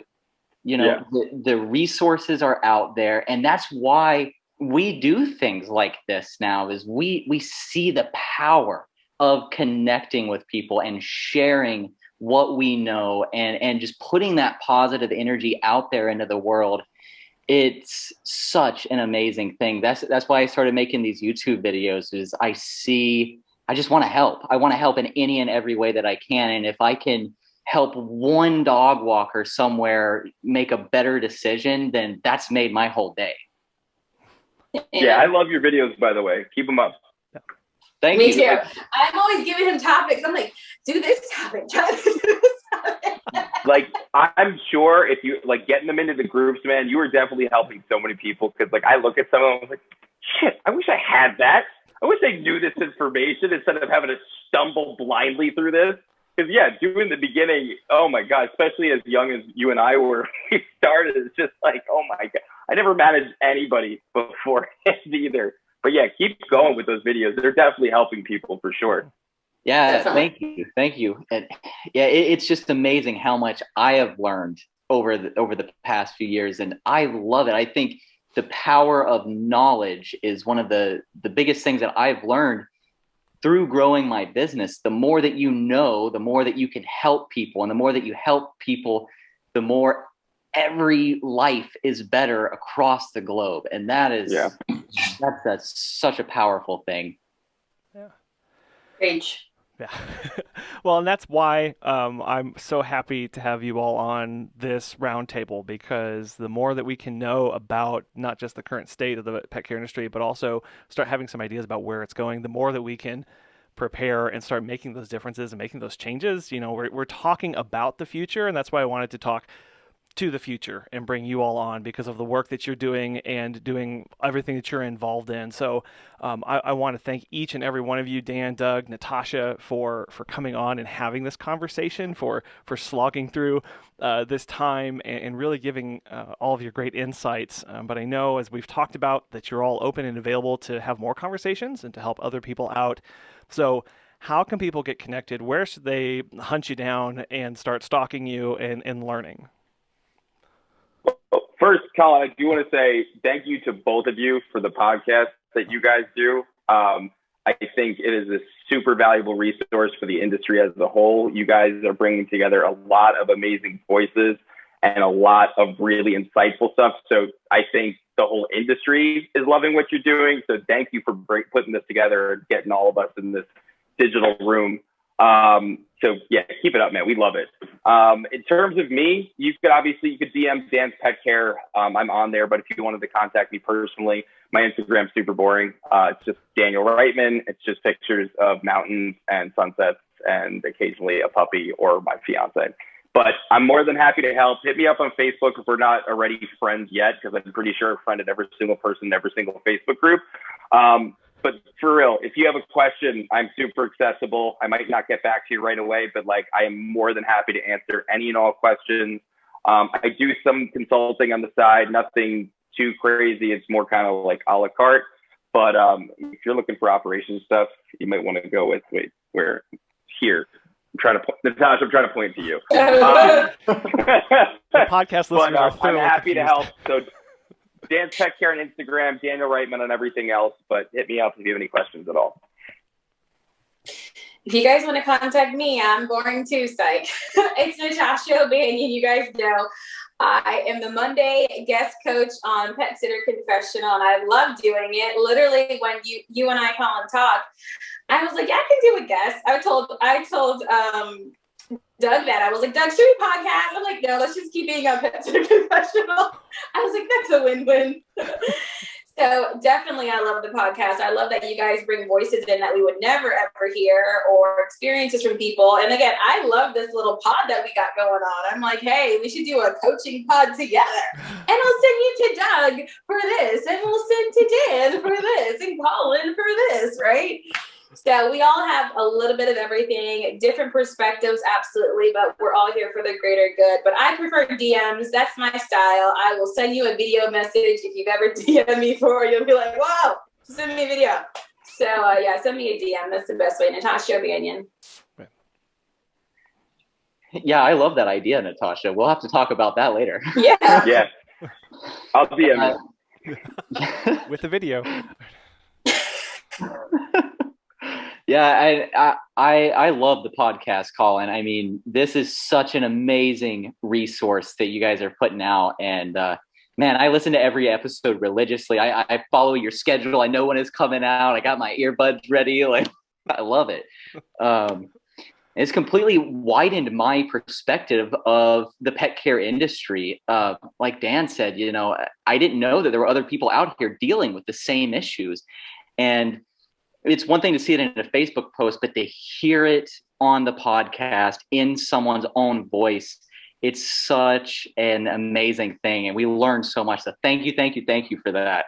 You're welcome. If anybody wants to reach out to me, I'm Doug Keeling. You can find me on Facebook, just Doug Keeling, or Bad to the Bone Pet Care on Facebook, Bad to the Bone Pet Care on Instagram, all spelled out, Bad to the Bone Pet Care. And then I'm also the Wandering Pet Sitter. That's one of my other sub brands. So you can find me there as well. I'm always available to answer questions, help in any way that I can. I love doing it. So hit me up. Yeah. Oh, I got one last thing. This is my shameless plug. Go check out Let's Talk About Cool Animals, the podcast with myself and Morrow. We have a new segment out called Cool Animal People. We've had amazing guests that I had no idea would say yes. Captain Paul Watson from Sea Shepherd.